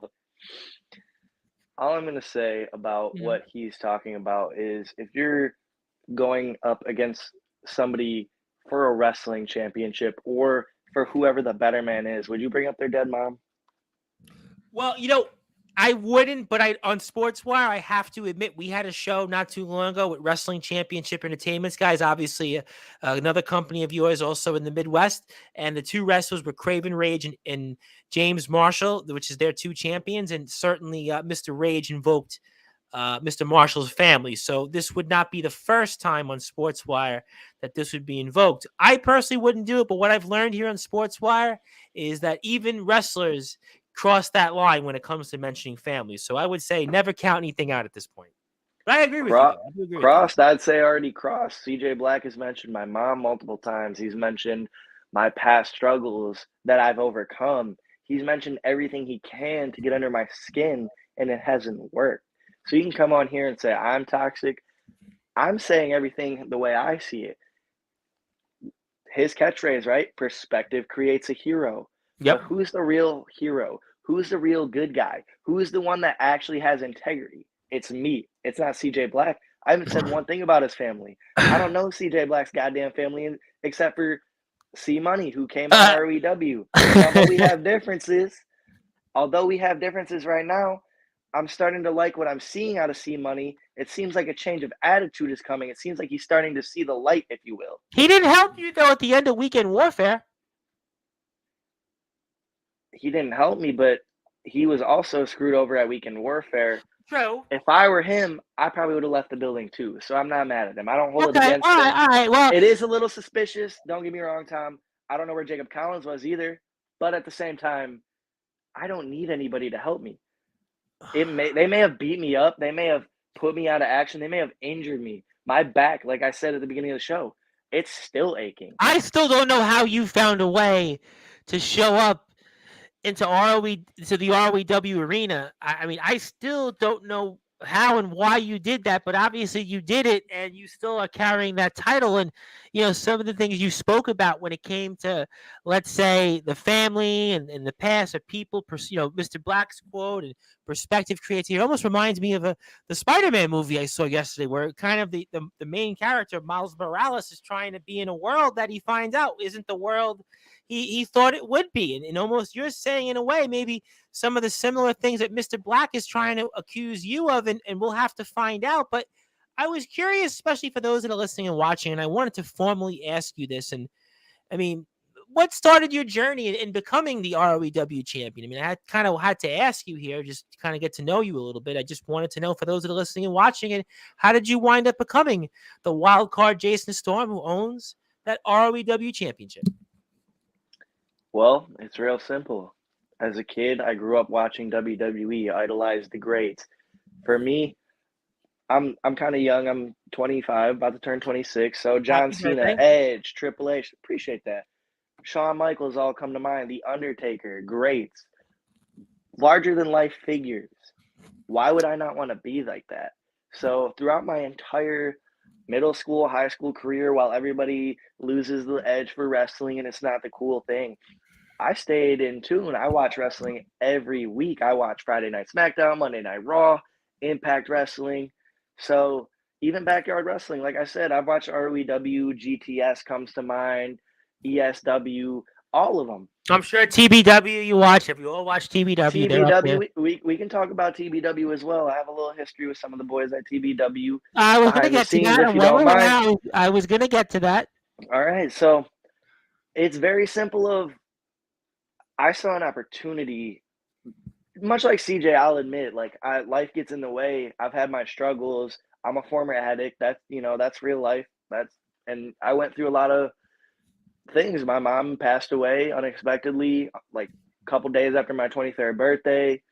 During COVID, no less, too. It's very tough. Yeah, during COVID. And a lot of things a lot of people take tragedies like that and use them as crutches, if you will, or use them as like, this is why I can do this, or this is why I can be less than what I can. But when I think about my mom and I think about all the people I've already touched in my life, it's a no-brainer that I need to step up and take it to the next level in her name, in their name. Like I said I think it was one of my first promos, I got family upstairs, up in the sky, and I got family in this house right here that are rooting for Jason Storm. They want to see me succeed, whether it's wrestling, whether it's garbage man, mailman, I could be a teacher, I could be anything I want, because once I put my mind to it, I don't give up. And the proof is over my shoulder. The ROEW championship, my property. Well, certainly that is the case, and again, that's why I want people to follow ROEW. I can't stress it enough at ROEW Backyard Wrestling. I also noticed we have a shirt on of yours, the wild card, Jason Storm. You want to Yeah, the promote the wild merchant? card Jason You want to Storm. promote the merchandise? It's tpublic/ROEW. You could, I don't know why you would. You could buy CJ Black shirts though. What do you mean? Well, I got. all right, all right. You could buy something, right? I mean, okay, look. Wrestling skills aside, how could you support somebody like that?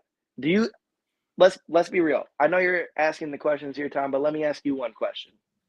Do you, in your heart of hearts, see CJ Black as a good guy?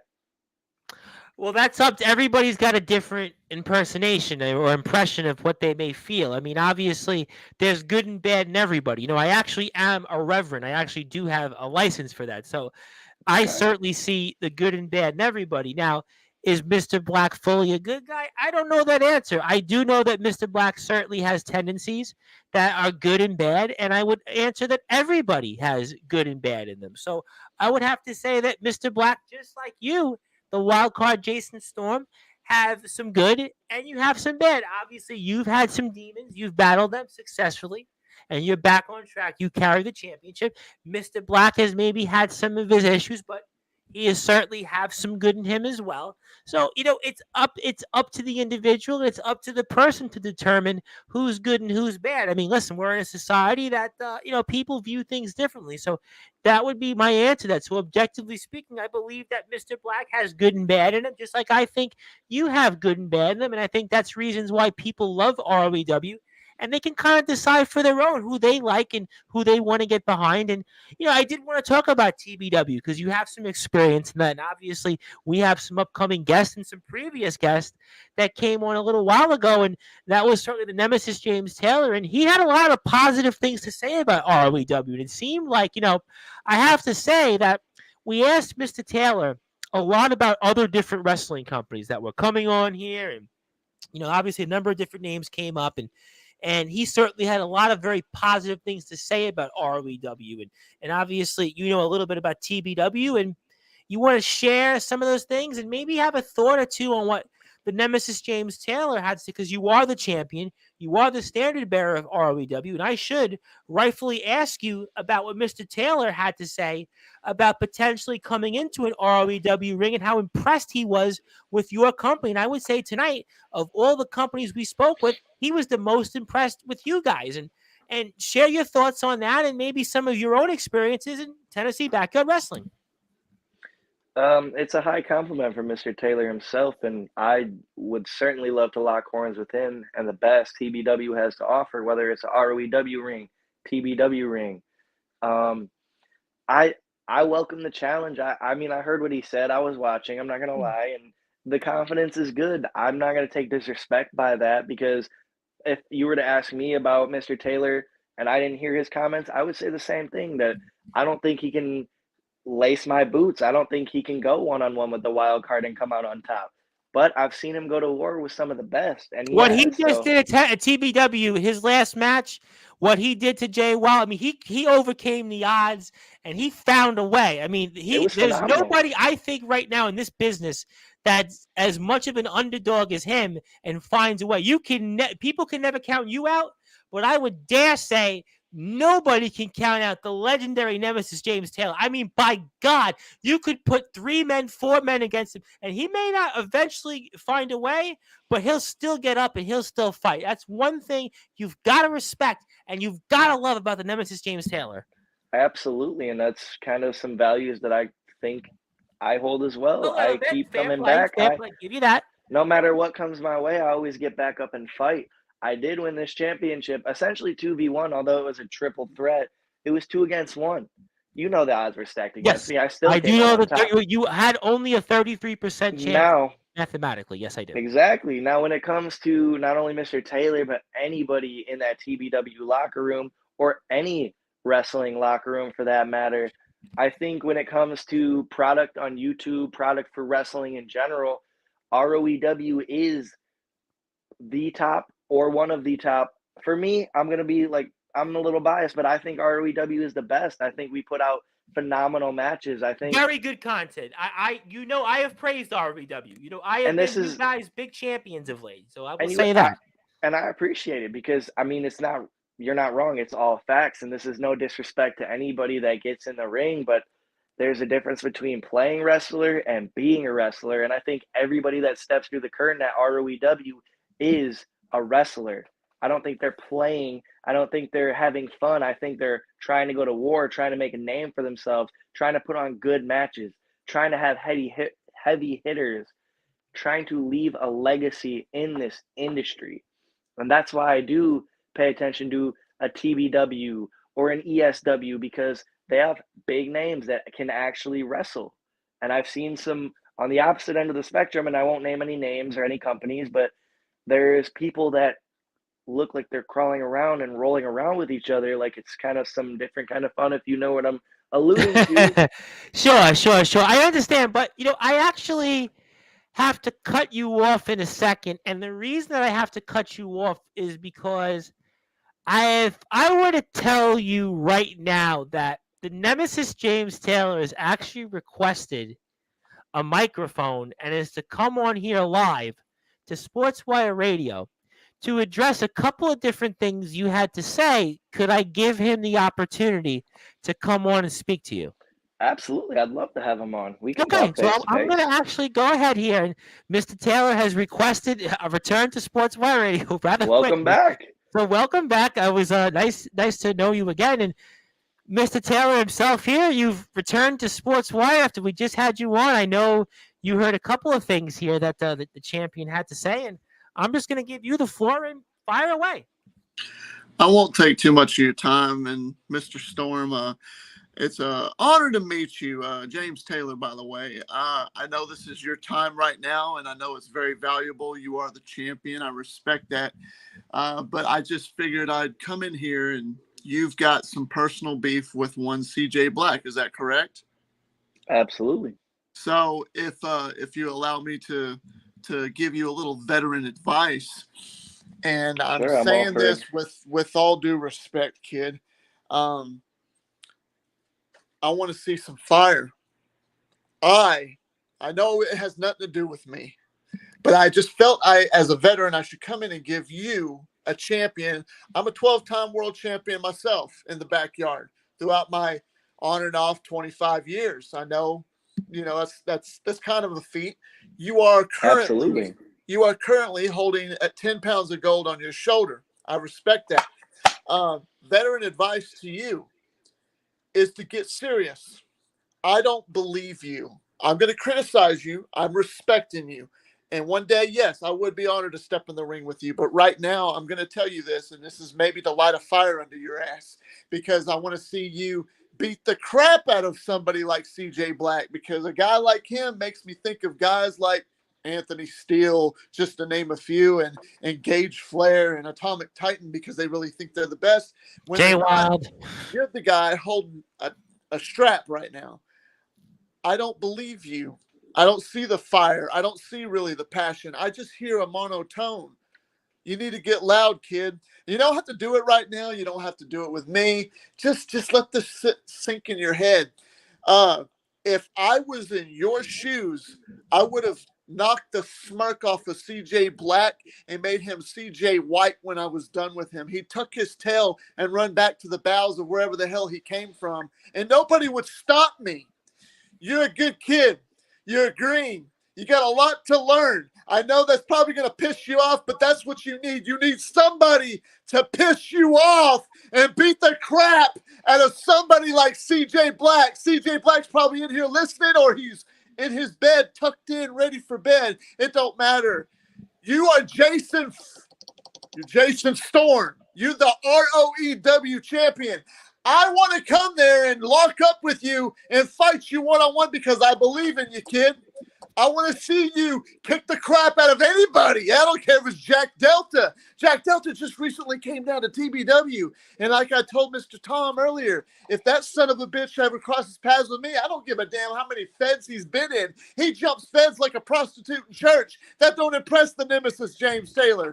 because Jack Delta is a young squirt that hasn't barely gotten his feet wet.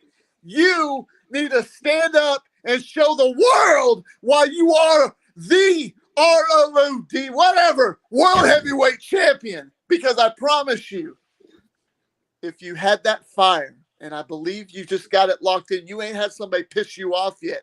When somebody pisses you off, you're going to be untouchable. I promise you, kid. And that's not me trying to light a bunch of or blow a bunch of smoke up your ass. I'm just telling you facts. You need to get pissed off and really show the world who in the hell Jason Storm is. Now, with all due respect, I didn't mean to take up your time, but I really just wanted to stop by, give you my words of advice. If you got any questions for me, kid, I'm here. Matter of fact, before you go, I'd like to retort with your statement. You say you don't see fire, and this is no disrespect to you because you are a veteran and you are a 12-time world champion, but I don't come through the curtain and portray something I'm not. I don't think anything I brought to the table thus far shows that I'm phoning it in. I'm monotone. If you think it's monotone and that I'm not bringing everything I got to the table, I don't think you've watched every episode of ROEW. I just don't. Because no matter what anybody like Delta, CJ Black has thrown at me, I continue to show up and I continue to claim what's mine. I continue to take on the best in the locker room, and not just our locker room, but anybody that shows up. And not to spoil anything, but there will be a few other locker rooms that Jason Storm crosses. I'm not ROEW exclusive, although it is my home. I represent ROEW. I love ROEW. There's nothing more that I love than wrestling, professional wrestling. And if people don't think that I have fire and don't have passion about this, I don't think they're watching the right product. Amen. I respect that, kid. I do. I look forward to seeing what you're going to do in the future. And good luck to you on your next battle with Mr. Black. And if any time in the future me and you ever cross paths and you're still holding that strap, I'm not no CJ Black, kid. I'm not no Jack Delta. I'm the nemesis James Taylor. And in the backyard, I am a tyrant king. So it doesn't matter if you think you're the king of your house, if you're the king of the throne that you sit on. Whoever was to have that belt, if I ever got the shot, I'd take that title from you whenever and wherever I wanted it. Because just like the old man says, the snap of my fingers, I'd dump you on that stack of dimes you call a neck. 1, 2, 3. But it ain't about me. This is about you, kid. I believe in you. I respect you.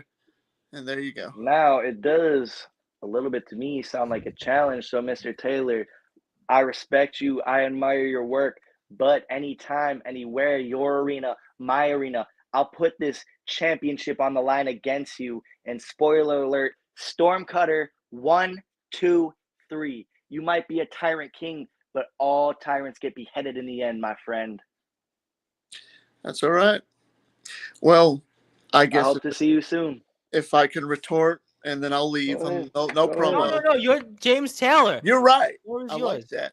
All tyrants get beheaded. The only thing is, see, I was born in April. I'm a Taurus. I'm very hard-headed, so it'd be April 25th. very hard. It'd be very hard for that to happen. But you see, back in the day when I was a wee lad, when I was in the mouths of the bowels of the old wrestling, the backyard wrestling stuff, I was a big fan. I'm a big fan of weather, and I always wanted to be a storm chaser. And one thing I love to do is kind of think of me like a human barometer. I could tell when a storm's about to happen, and I know exactly what it takes to survive a storm. And Jason's storm would just be maybe like a little F-0 tornado. It would be nothing. It'd be like the wind, 15-mile-an-hour winds coming through the ring, because it wouldn't take that long for me to defeat you. You're a good guy. Keep the head on your shoulders while you can. And one day, never say never, me and you probably going to lock up.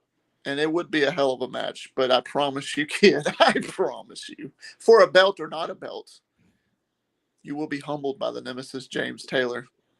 Promise you. I'll tell you what, ladies and gentlemen, could a storm be a brewing? Could times be a changing? I don't know, I can't predict the future. I can't even tell time. But I know one thing. James Taylor, the nemesis, doesn't take time out of his day for nothing. And he maybe, just maybe, is giving some words of advice for Jason Storm. Or is maybe what we were saying tonight is what Mr. Taylor noticed, in that Mr. Storm could certainly be in a world of hurt still. And just maybe, he has not convinced enough people that he can overthrow CJ Black, who some may say is the one that has gotten ROEW into the household as it is. Is Mr. Taylor saying what we've been saying further? That Mr. Storm might be the champion? But is he the top guy? I don't know. I'm just trying to be here the guy that's trying to parcel what I've seen here, but it seems to me as if ROEW has been shooken up here, to say the least. Because, like I said, Mr. Taylor was here with us, and there were many other companies that were mentioned on Sportswire. But there was one company tonight, outside of TBW, that he sort of took at least a small window of a vested interest in. And Jason Storm, take notice. That's all I'm going to say. That to add to what Tom's saying, Storm, and I'll leave you be. I know you got a lot to say, kid. I said earlier in the broadcast, nobody really earns my respect until they get in the ring with me and they show me they can fight. But for very few guys, very few, I've never been in the ring with you. I've never met you face to face. This is the very first meeting ever between Jason Storm and the nemesis James Taylor, and I have watched your work. I'm not denying your ability. I do respect you. I haven't been in the ring with you. I do respect you and who you are. I just think that you could go higher than you've ever been. And you just need somebody to push and prod you the right way to get you to that level. You see yourself at a certain level. You are the world champion. I just believe that you can go higher than that, but I don't really think you believe in yourself to do it. And if you're going to overcome anybody in this business, you need it. Well, Mr. Taylor, I'll leave you with one parting gift myself or message. It doesn't matter when, it doesn't matter where, it doesn't matter if anybody from TBW, anybody from wrestling steps in the ring with me. You guys are sorely mistaken in looking past me and saying, I don't believe in myself. If I didn't believe in myself, this wouldn't be on my shoulder. It wouldn't stay on my shoulder. But I get it. And you talk about storms, you talk about knowing about them, but ask anybody in the ring that I've gotten in the ring with. It's no F-Zero tornado, whatever you said. You're going to be in the eye of the storm if you step into ROEW's ring, and it's going to be no easy feat. You're a veteran. You're a 12-time world champion, and that's nothing against what you've done. I also have an immense amount of respect for you, my friend, and I welcome the challenge. I'll defend my championship at TBW. I'll defend it in the ROEW ring. We can get this going whenever, because it sounded more of like a challenge straight up. I'm taking on all comers. Like I said, I'm not phoning in. I'm not fighting hobos like Mr. CJ Black, who everyone seems to think is above me. I'm trying to fight the best people in this industry. And I'm not only trying to fight them, but I am going to beat them. And if that includes you, so be it. We'll have to see. I mean, some may say that hurricane season, storm season could be coming a bit early. I don't know. Does Mr. Storm have to fight himself? And the chatter about who really is the top guy at ROEW, I don't know. But what I have learned is that James Taylor certainly had a couple of things to say tonight about ROEW, and he actually did it face to face with the company's champion here. Mr. Taylor, is there anything else you'd like to say here before we move on to final thoughts with the champion? Yeah, I look forward to your final thoughts. I'll dip out right after I say this. See, Storm, I grew up in Tornado Alley, right in the middle of Texas.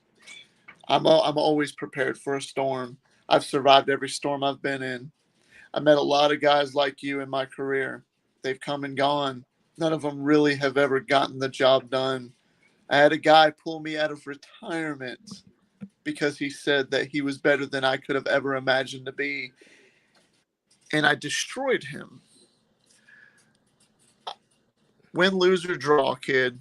At the end of the day, you will know my name is the Nemesis James Taylor. You will respect me.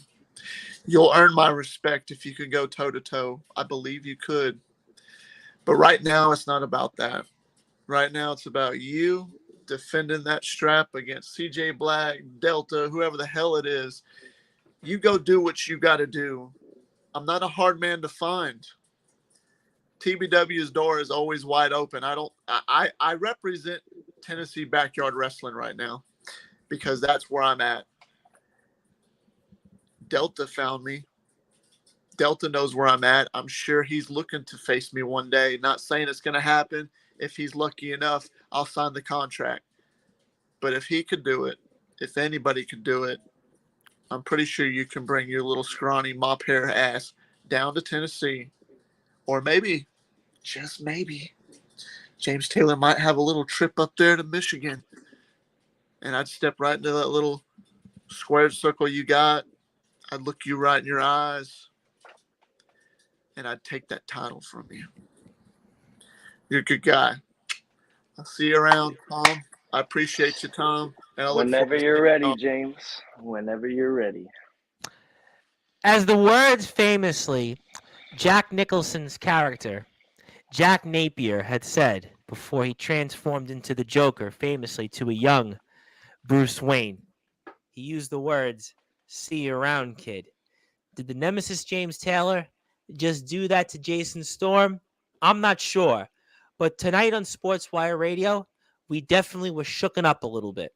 And people got a glimpse of just maybe the future of ROEW. And we'll have to find out. But I know one thing. Jason Storm is still the champion. And Mr. Black would like to say, before we move on to a few more thoughts here with the champion, I want everybody to follow Jason Storm on Instagram, jason.storm.byw. And after what you saw tonight, especially with the Nemesis James Taylor, follow him, Taft Taylor, on YouTube, Taft_Taylor on Instagram. Check him out on TikTok, Tennessee Backyard Wrestling, straight YouTube, Instagram, Facebook. ROEW Backyard Wrestling, YouTube, Instagram. So follow all those great things. CJ Black says, what is his fill in the blanks? Don't light fires. Stop. I'll put out this fire. Perspective creates a firefighter. But let me ask you, though, as we go into ROEW shows ahead and your championship here, I mean, what do you have to say to everybody here tonight that has heard from you for the first time? It's easy to say, like a Taft Taylor, anybody that's doubting me, just keep watching and see. If you haven't been watching up to date, Jason Storm steps in the ring 9.9 times out of 10, he gets the job done. I don't think there's one point in ROEW that I've had my shoulders to the mat pinned clean. And that's saying something. I've taken some losses, but CJ Black is a part of most of those, if I'm not mistaken. So for anybody that thinks I don't have fire, I don't have passion, I don't have the will to go to the next level in this business, I'm only just getting started. I've been wrestling for 7-8 months, and I'm not trying to step on anybody's toes or hurt anyone's feelings, but I'm better than 90% of the people on YouTube today in between those ropes. So for anybody that thinks I don't have it, come and get it. ROEW, invite me to your promotion. I'll come anywhere and defend this championship, and I'll put anybody down. Storm Cutter, 1, 2, 3. All right. I mean, you certainly have done a lot in a short amount of time. I would agree. But it seems that the chatter is there. And James Taylor, I mean, he certainly made his opinions heard loud and clear. So you're going to have to continue to do what you're doing. And I'll say this. I will say this in your defense, Jason Storm. As our ROEW champion, our standard bearer of one of the top companies around here in the backyard scene, in this business even. If you continue to keep holding that title, you'll certainly prove the doubters wrong. You'll certainly shut up the chatter boxes. You'll shut out the noise. And you'll prove maybe that, you know what? You're saying something and you are right. You're the guy. So you know what? you have that opportunity. So I'll tell you what, if you hold this title 3 months from now, 6 months from now, even toward the end of the year, and you're still holding that title, then you know what? You knew something that we didn't know here on Sportswire Radio and certainly elsewhere. Mr. Black would like to respond here before we further go on. James Taylor won't have a chance to take that belt from Storm. My plan B will pay off. Delta will be a champ and so on. Well, I know one blah, thing blah, I've learned, blah, though. blah. CJ Black, does anybody else have any questions for me? Does anybody else have anything to say other than CJ Black? I mean, come on. All these backyard wrestlers, everybody wanted to talk to Delta. Where are all the people for me? It's Do just you CJ? think that's, well, I could tell you half of that's because I'm temporarily blocked on Facebook. I'll say that's probably one part of it. But the second part of it, though, is I do think that there's a perception and that you're going to have to continue to fight it, is that guys like Jack Delta, guys like even James Taylor, they don't need world titles to get people to want to talk about them.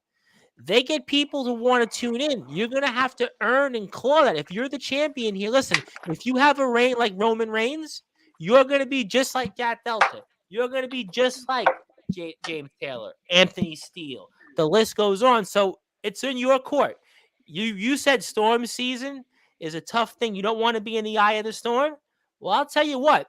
If Delta, Black, anybody else, whoever it might be in ROEW, or even if Taylor himself decides to go in and face that, if they go into the eye of the storm, look it in, and they aren't able to get through it, then you were right all along, and you knew something, and you were out there to prove the haters wrong. I want to ask you. You gotta jump in. Go ahead. So okay, so you gotta jump in. I'm sorry. So I'm going to address A, CJ Black personally, but B, all the doubters that think I need to hold this. And that's why I set it down. A, it's heavy. It's weighing my shoulder down. I mean, but okay. B, CJ, your plan B is nothing but a pathetic waste of time, just like everything else you've done to me up until this point. No matter what you do, stick a knife in my neck, it's going to regenerate out the other side, sir. And for anybody, and I mean anybody that thinks I need a world championship to be relevant, you're wrong.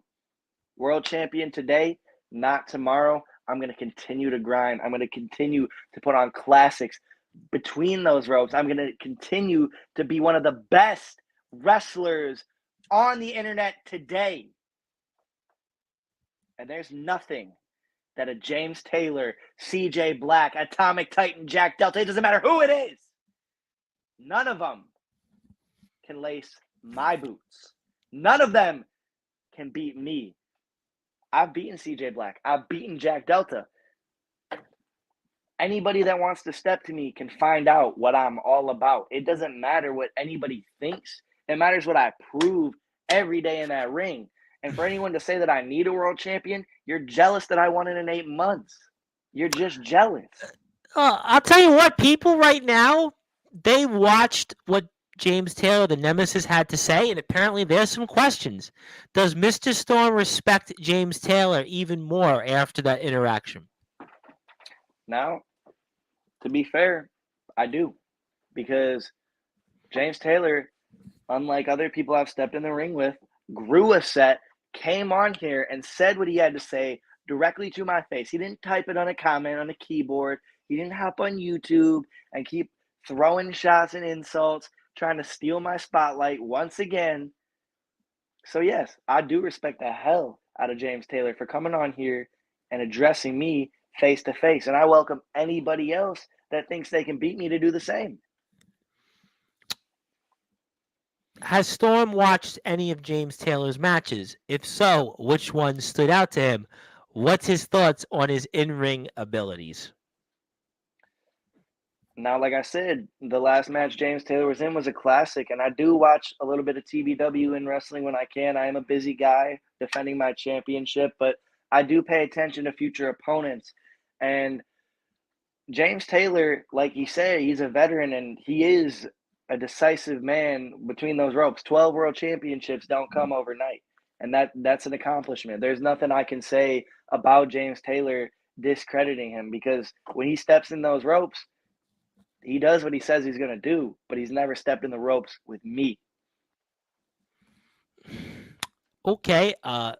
I grew a set question mark. I don't know what's that referring to. If they want to come back, Princess Kiara, and I want people to follow everybody on YouTube that's tuned in. So I do want to say to the people on YouTube that have stuck with us on Sportswire, I want to say thank you. And if you're out there, give us a sub at Sportswire Radio. So if you're out here watching us, subscribe to the page, and we'll have more wrestling coverage here throughout the So week. Jump in. for the grower said, that's not a knock by any means. That's basically saying that I've had plenty of people hop in my inbox and want to challenge me to a match on Instagram. Nobody has stepped up to my face, whether it's video or straight up, and challenged me from another company like that. Me and Atomic Titan have had a few words, but something fell Well, through with Atomic that. Titan's coming on here June the 17th. So he's here in your chair 13 days from now. I'm going to ask Mr. Titan about your reactions tonight with Mr. Taylor. Now, he's been in the ring with James Taylor. He's been on the Nemesis session. So I'm going to ask Mr. Titan about some of the things you've said, and I'm certainly going to get a response. So I'm sure that you'll be tuned in for that. So I'll certainly have to let Absolutely. Mr. I Titan look speak on forward that. to it. And Okay. Titan, like I said, Titan's one of the ones that had, we've had a few promos against each other, if you will, a couple of videos. We've called each other out by face, but I have backyard wrestlers, professional wrestlers hop in my Instagram every day and want their 15 seconds of fame while they take the storm cutter and take that 1, 2, 3. And I do have mad respect for James Taylor for coming on here, saying what he has to say, and backing up his own stuff. What was he going to do? Hop on here and say, "You're great, Jason Storm. You could beat me." I don't expect that from anybody, but I'm going to Right. prove that I can. Okay. I mean, and again, Moon Bunny would like to say very arrogant for an 8-month rookie. I mean, you are technically a rookie, as some would say, because a rookie is less than 1 year's experience. Does this show rookie right here? Is this rookie? This is the top prize in backyard Well, wrestling. I don't I care would what anybody say says. now, I'm no I'm rookie. not going to take a side on this. I'm not going to take a side on this, but I will say objectively, there were those that felt that Goldberg had won his world championship, I believe, in just about 8 months. And I would say that when Goldberg became champion, there were many that felt because he didn't know his way around the wrestling business that he got a little bit too big for his britches. Now, certainly, when he came back to WWE, he was better, had those things, but you're a champion in a short amount of time. I'm not saying you're like a Goldberg, but that could be what some like a Moon Bunny or even a James Taylor or even a CJ Black are trying to say. And Mr. Black says, "See what I'm saying? It's not arrogance, it's confidence. He's a sick individual. I'm the good guy." I don't know if that's the case, but a lot of people now all of a sudden have tuned in here. People all of a sudden now they're talking about this right now. So Now, here's the thing. For anybody that thinks it's arrogant and confident, you're just not sure of yourself, because there's no arrogance, there's no confidence. I'm a man of integrity. I don't have to take easy way outs. I don't sit there and talk down on anyone, but I'm sure of myself, and I'm sure that I'm the ROEW champion, and there's nothing that anybody in this industry is going to do about that. So arrogant maybe, but I'm a man of my word. okay, well, you know what? Here it seems like people they're talking right now because they're kind of looking at this, and this is what they're saying, not what I'm saying. Respectfully, what on God's green earth makes Storm believe he can take on a veteran when he's a rookie? I mean, there is a gap here. Whatever you might describe Taylor's experience in the ring, it's miles and matches ahead of what you've done to the table, and I think that's what some people, it seems like, are interpreting this as tonight. I'm going to put it to you like this. It doesn't matter if you've been in the industry for 8 months. It doesn't matter if you've been in the industry for 20 plus years. Nobody is going to step to me and I'm going to lay down for them.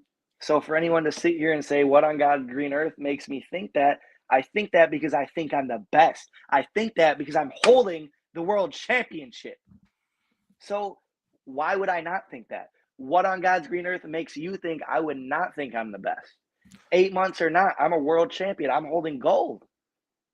You are holding gold. You are certainly doing that. I would certainly not argue that point, but there are going to be, which it seems like tonight, which what we found pretty much since you came on here an hour ago on Sportswire Radio, is that there are detractors out there that just don't seem to believe you as the champion right now. Maybe to no fault of your own, but there is a chatter out there.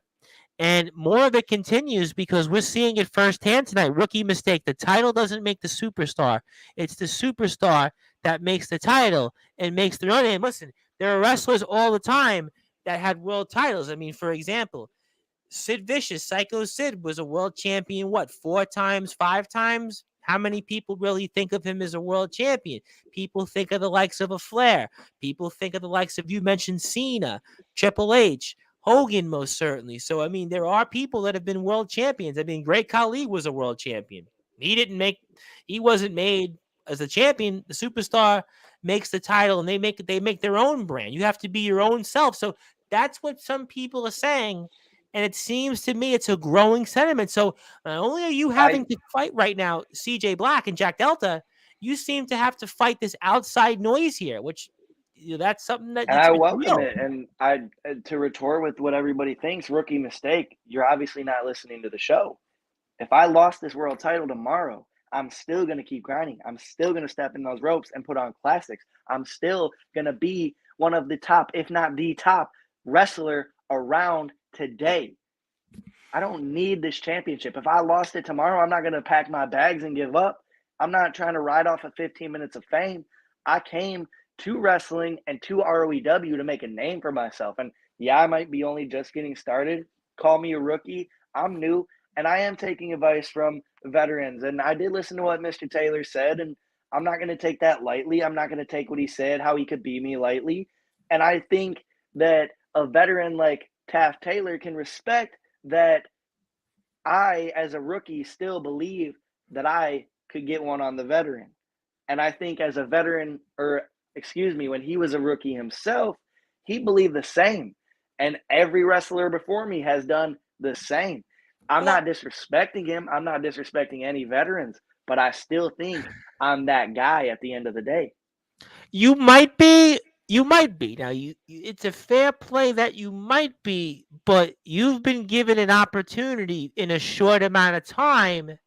And there are wrestlers, yes, that certainly most become or in your shoes, but there is that chatterboxes out there, those noises, and no offense, I never knew who Jason Storm was until James Taylor, the Nemesis, said something to you. I'm definitely going to watch ROEW now, but still, no offense. This has kind of been, my point since the beginning of the show tonight with you, that basically people think ROEW, and you're like the number 3 guy. You're like the guy that's not the top guy they think about. They think about Black and Delta. They think about you third. I mean, and I think tonight, they might even be thinking of you fourth, because they might be thinking about the Nemesis James Taylor third now over you. I mean, so you're going to have to prove people, like I said, if you're the champion 6 months from now and you've shown what you were going to do, then you have proven people wrong and you were right all along, and you knew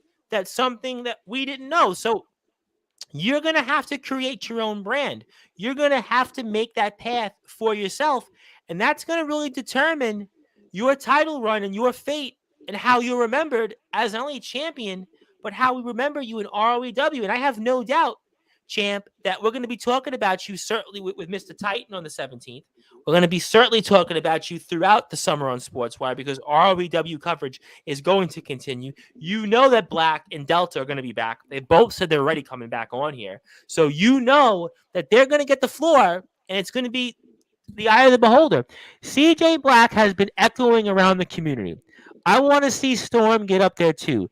Delta, Steel, Titan, James Taylor are names I definitely know and respect. This is a point that your name is not there yet. You're not there with Anthony Steele, the real deal. You're not there with Atomic Titan. You're certainly not there with the Nemesis James Taylor, or maybe even your nemesis, the good guy CJ Black. But again, your championship run is going to be determined on how we remember you. I mean, that's just what it comes down to. Listen, the Ultimate Warrior, right? He beat Hogan at WrestleMania 6, but his title run was considered to be a flop because it wasn't, we remember his Hogan's run, right? Hogan's runs were 4 years, 1 year, and so on and so on and so on. The Warrior's run as champion was a flop. So we're not saying that you're a flop just yet, because you still could go out there if you beat Delta again, if you beat Black again, if you continue your run in ROEW, then yeah, you silenced all these outside noises. You silenced the chatterboxes, the peanut gallery. You've done all that. So it's to be stay tuned. I mean, there's certainly, your story is far from over, which is good. You certainly have that chapter to still be written, but it's going to be, again, in the eye of the beholder. Before we move on to closing thoughts, is there any final thoughts that you have, especially toward Jack Delta, the good guy CJ Black, and I'll even let you have the opportunity to address your final words for now to the nemesis, James Taylor. Okay, so we'll start with Jack Delta. Mr. Delta, I think you're a phony. I think you've lost your way. I think you're overhyped in this community, and I think people blindly follow you like sheep. But I used to respect you. And I'd like to think one day I'll be able to again. But you need to clear those voices out of your head. You need to stop listening to some dumbass like CJ Black, and you need to get back to what you know best, and that's putting people down, winning titles, and making a name for yourself, because I don't see any of that right now. And for CJ Black, no matter what you do, no matter what you put in front of me, nothing, nobody, it doesn't matter if it's C, D, E, F, G, we can go through the whole alphabet. You will never be responsible for this ROEW championship coming off my waist. Mr. Taylor, like I said, no disrespect, and I do respect you, your accomplishments. I've seen a lot of your work. I think you're an amazing performer, and I would welcome the challenge. I would love to put my championship on the line, and I would love to silence not only you, but a lot of the critics. And like I said at the beginning of the show, I got a large chip on my shoulder because of critics like you guys, and it's only going to continue to grow until I continue to prove that when wrestlers on YouTube or backyard, whatever I don't even think backyard wrestling should be a term, because we're all wrestlers. When people talk about wrestling on YouTube, they're going to talk about Jason Storm. And yeah, I might be what you guys call a rookie, if that's what you want to call it. I may only just be getting started, but it's exactly that, just getting started. So I'm going to lay out the challenge now. If there's anybody, and I mean anybody, with a pair of boots that wants to show up in ROEW, I'd happy to put my championship on the line and show them that I'm not just some goofball that yells at the camera and slaps my head. I back up what I say, and when I step in that ring, you're going to get hurt. I'm not going to leave you beaten. I'm going to hurt you. That's why I am the ROEW champion, because I don't stop until I see victory. All right. I have a couple of comments here. Let me get to them. And I may have somebody else join you, depending on your appetite right now. Let's see. Mr. Taylor says, put a little bass in your voice so I can believe you, kid. Please. CJ Black corrects him on that. And then they kind of go back and forth here.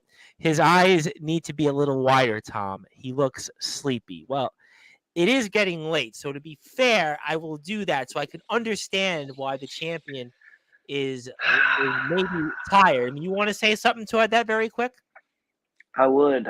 CJ, I know you sat home on your couch eating chips all day, and I'm not going to spoil anything like I said, but Jason Storm woke up at 4 a.m.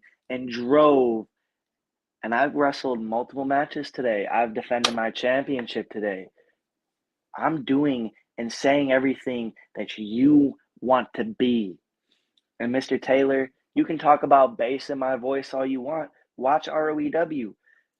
Jack Delta himself said I was going to come on here and scream and yell and be wet and red. So I might have to prove the haters wrong. I might have to talk with a soft voice. I might be losing my voice a little bit from the matches I've had earlier and from all the screaming in the fire that you're not seeing right now. And that's fine. But I'm still up. If anybody walked through my door right now, I'd put this championship on the line right now. Wait. You say something interesting. And before we move on here, and I'm going to let this individual speak for no more than a few minutes because he's tuned in here and he has something to say. And he's somebody that the Nemesis James Taylor knows very well here. And in fact, the Nemesis James Taylor has actually wrestled him in the past on 2 occasions. So he knows this individual very well. And he has something to say. He's also an accomplished veteran. His name was actually brought up here when it came to what Moon Bunny had to say when it came to some of these names. So I'll let you maybe imply who that might be. So before we sign off, and I'm going to let this individual, if this individual makes it here within no more than about 60 seconds. So we'll see if this individual can be, and you know what? I think he beat the clock because this individual. Bring him on. All right, if you want it, I'm going to give it to you. Bring him on. Kind of like with Vince McMahon when he brought in the NWO, that lethal dose of the NWO. And we are joined by the real deal, Mr. Anthony Steele. Anthony Steele. Mr. Steele himself. You got something to say? Because it seems like tonight Doing well. everybody's How you got doing? something to say tonight. I'm doing all right, man. I'm sorry I couldn't get in there and speak my mind on James Taylor. Had some shit to do. But I did catch, my name got brought up. And, I mean, CJ, thank you for the respect. But you said anybody show up? Dude, I love showing up and showing out. So, I mean, and I've heard about ROEW for a long time. Y'all are what, out in Michigan? Yes, Michigan. Yes, Yep. sir. You grew up not too far from there in Illinois. You know it very well, Michigan. I mean, I don't have a problem traveling, obviously. So, I mean, if you're taking applications for ass whoopings that you want to get handed to you, sign me up real quick. The only thing I can say in response to that, Mr. Steele, is have you ever heard of an Uno reverse card? Because if you show up to ROEW, you will get sent out the same way you came without my championship. Again, okay, so here's the one thing I've talked about on multiple occasions with other people. Everyone wants title matches after title matches after title matches after title matches. Dude, I left the yard because I've already done shit that I've wanted for championships. I just come back to face guys that I feel I either need to or want to face. I don't need your title. Again, that's what I'm on the indie scene for. But in my contract, it says that if I have any matches left in the backyard, I can go and finish them. So I have no problem starting a new story in ROEW, especially because that's where Delta's at. Yeah, he works there. He happens to work in ROEW. So, I mean, that's obviously Delta. I guess you've been dodging me or something. I mean, I did see you on TBW. Congratulations. Let me cut you off for a second. This time isn't about Jack Delta. We're talking about the wild card Jason Storm. And title, no title, like I told Delta, show up. Storm Cutter. 1, 2, 3. But you see, my though, hand there's raised above your body. There's a point to be made, though, in that, again, champ, you're fighting this Storm almost. That Steele comes on here, and he didn't even mention the title. He mentioned someone else. You're having to continue to fight this here, and you're going to have to continue. He's just one of the doubters that I have to prove wrong. Whoa. I never doubted you, homie. I never doubted you. Look, I feel everyone has their own potential, has their own level that they proclaim. I mean, Craven Rage thinks he's a god, but he ain't shit. Well, I mean, some people say who he's beat. That's Omen Black's kind of role. I'm going to save that for Mr. Black and Mr. Rage.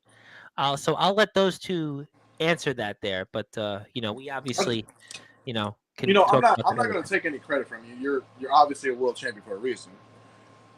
But I will say this. You face guys like Delta, obviously, I guess. He's faced him twice, yes. He's got 2 wins over him. So you're 2-0 against Delta. One of the most notorious names out here in backyard wrestling. So obviously you've made a name at that part. I mean, because it was just like 2-3 years ago that Delta was telling me to get relevant before I even come at him. And now everyone knows who Anthony Steele is. Whether you, like Tom said on prior, shows, Oh, well, I've said, whether you like me or you hate me, you know me. You were one of the names. Listen, comment about 10 minutes ago put you in the same category as the Anthony Steeles and the Atomic Titans, the Jack Deltas, James Taylors. There's Like, people out there that mention you when we think of the big backyard names in this industry. like You're regularly mentioned. exactly. And you want to know why? And I mean this with no disrespect to anybody. If anyone takes this as a disrespectful thing, I'm sorry. Don't get your feathers in a twist. Pull your big boy panties up and take the bra off. There's a reason why my name is brought up in those circumstances. It's because I've done what I've said I'm going to do. Whether win, lose, or draw, I put on the best show that I can. I make sure that my fans watching, every viewer, whether it's on your show, on another show, or on my show, I make sure that the fans get what they came to see. And that is pure 110,000% wrestling. And I'm not going to be over here saying I'm a wrestling god. I'm the best there is. I'm the best. No. I'm just a guy that knows what he's doing when he steps inside a square circle. I'm a guy that challenges guys like you to prove that maybe, I'm not better than you, but I'm not under you. See, at this point, you need to prove to me that you're on my level.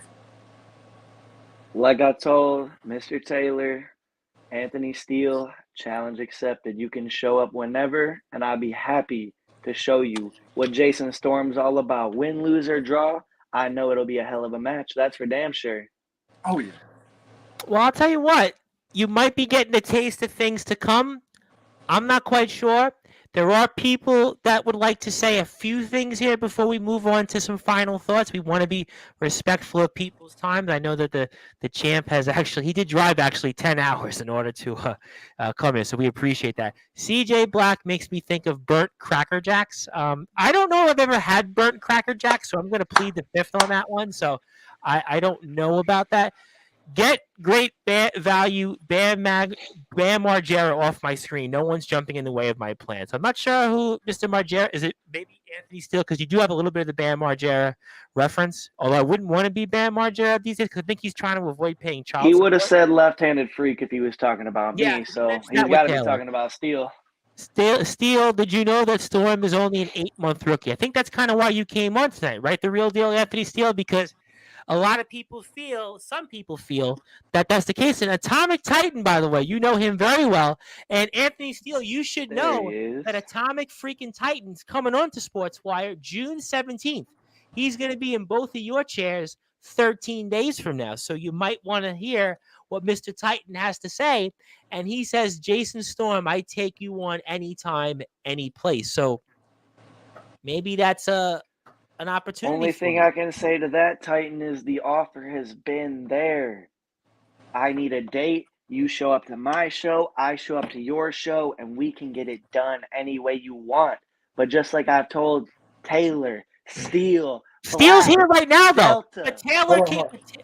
But Steele's here right now, so I'm gonna let you have a response, Anthony Steele, the real deal. Okay, so first of all, I'm not gonna lie. I don't know who the F you are. I'm trying to keep it PG. We're off Facebook these days, so it's not as bad because I'm locked out of Facebook for some stupid reason on my laptop. So Well, then yeah. I'm gonna say I don't know who the fuck you are. And now, knowing that you're an 8-month rookie, look, I'm gonna teach you something. I've been in this game for 7 years. 7 long, hard fucking years. And I get it. You're coming in here with that attitude like I'm unstoppable.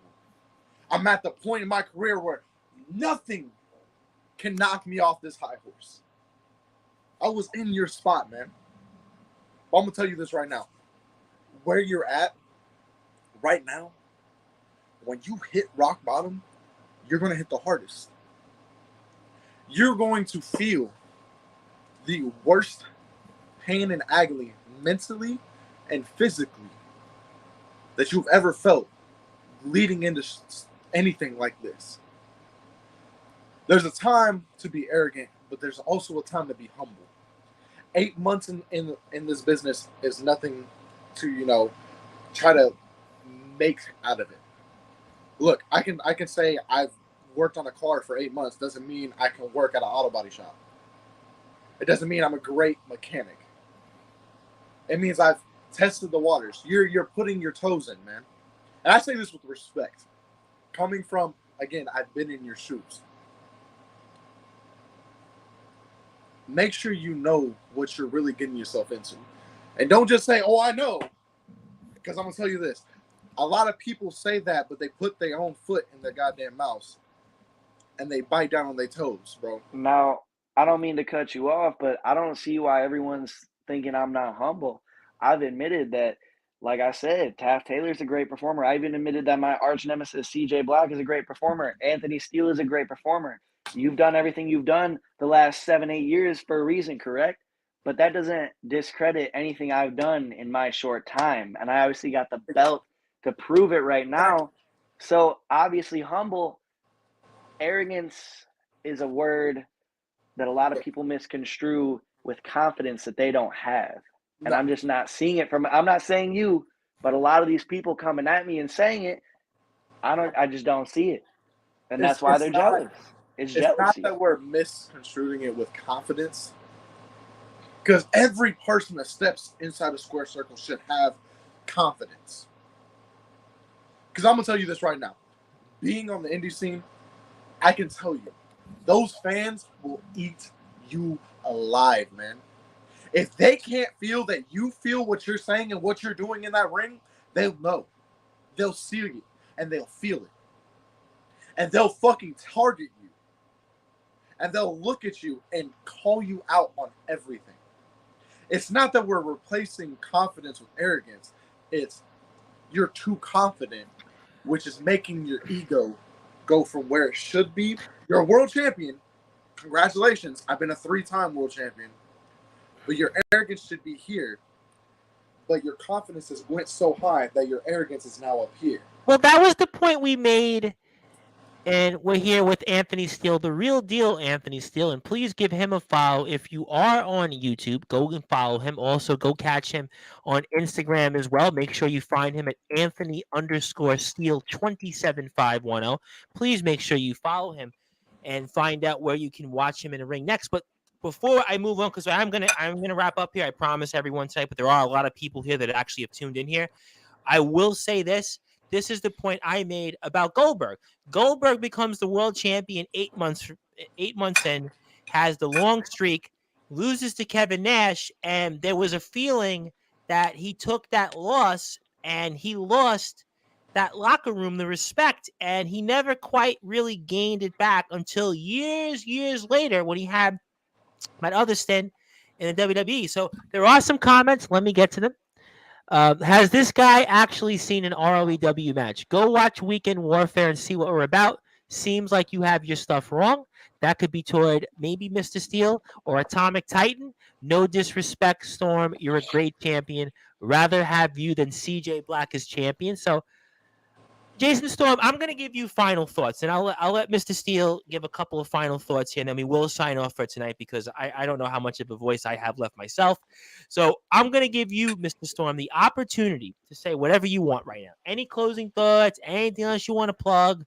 You are the Final champion. thoughts. Hey, like you've been saying, and I do think a lot of people have been missing out on what ROEW actually is and what I'm actually doing in the ring. You mentioned Goldberg twice, so I will comment on that, and then I'll address anybody else that wanted to challenge me, and we'll call it a night. The similarities with Goldberg stop at 8 months and World Championship because while Goldberg, is getting fed squash match after squash match, I'm in the ring 10, 15, 20, 35 minutes.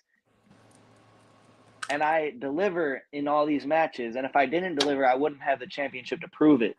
Now, Mr. Steele, I do quite appreciate you coming on here and trying to bestow this knowledge on me. And I'm definitely going to sit and think about it tonight.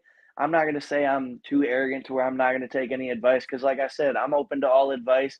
I am new to this business, to this industry. And just because I have this championship doesn't mean that I'm keeping it forever.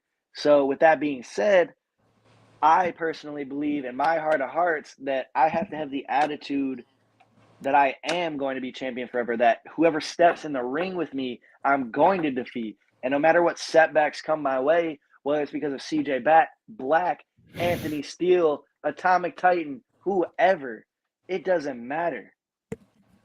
I'm going to keep going on the path I am, and nothing that anybody says, nothing that anybody does to me in that ring is going to stop that. So for anybody that doesn't know, like you said, you don't know who the fuck I am, you're going to know who and what, like everybody else will, what Jason Storm, and most importantly, what ROEW is about.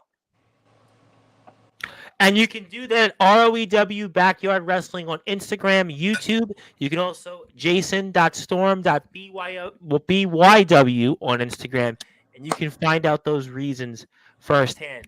Mr. Steele, because you are here, I'm going to give you the floor. Anything else you want to plug, share, or say, and we're going to call it a night right afterwards.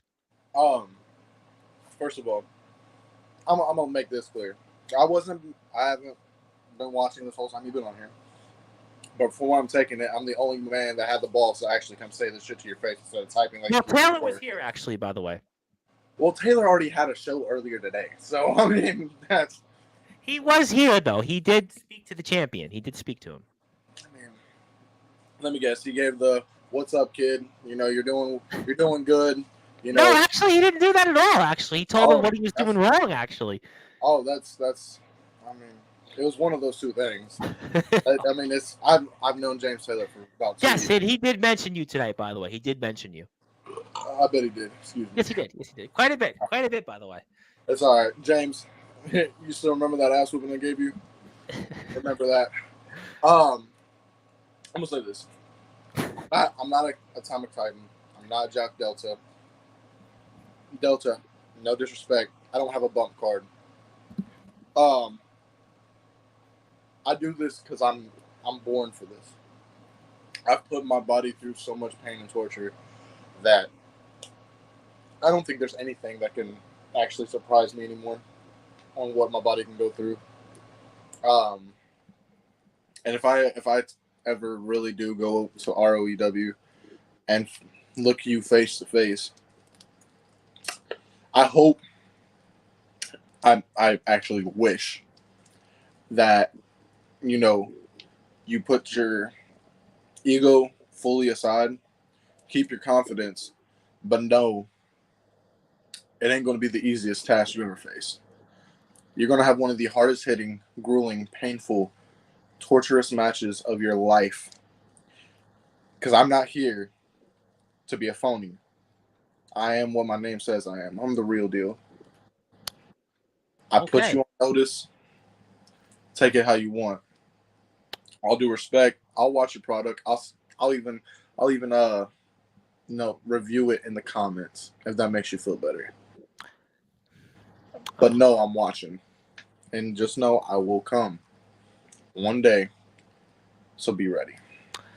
You can follow Anthony Steele, Anthony_Steele with an E, 27510, and find out all of that. And we'll certainly see what the future holds for Mr. Steele. I'm sure he'll be listening when Mr. Titan is on in the chair, June the 17th. And I have a feeling, Mr. Steele, we'll have you back on later this month for your own solo spot. So certainly, I have no doubt that you'll be coming on here. I know you'll be wrestling in some places like Rage in the Cage, certainly. And I know that June 18th, the day after Titan's coming on. Yes, and I believe that you'll be getting a chair, I've heard. So certainly you'll be getting here to speak on the floor on Sportswire. So we'll make that happen as well. And Mr. Storm, it has been a tremendous honor to speak with you as champion. I certainly love having champions on, and certainly love our friends over at ROEW for giving us this opportunity to speak with you. And I hope to speak with you next, and we'll see if you're still the champion. And thank you so much for your time, gentlemen. Absolutely, Mr. Reverend. All right, well, Taylor, I think you did that for Taylor. So, all right, well, ladies and gentlemen, if you are on Sportswire Radio, you want to say something? I was just going to say thanks for having me on. Thanks for your time. Even thanks to Mr. Steele for coming on and saying what you had to say. Add him to the list of people that have gained even more respect from me for coming and saying that directly to me. And I hope you gentlemen both have a great evening. Hope to see you soon, Steele. Absolutely. And if you are on Sportswire Radio, thank you so much for tuning in. If you are on sportnarium.com/player, you left us and you're back to probably replaying, I think, Peter Gabriel's Sledgehammer on loop. So you'll have to enjoy that. But if you are on YouTube and Twitter, I'll be back Wednesday night, UK time, with Donnie Franchise of Nonstop Action Wrestling and the Wrestling Appreciation Society. So it'll be about 8 o'clock British Standard Time. So looking forward to that. And I believe it's more coverage ahead afterwards. Stay tuned for the details. But thank you, everybody, for tuning in on Sportswire Radio. My name is the Reverend Tom Bryce. Good night, good morning, good afternoon, wherever you are on the number one global radio station.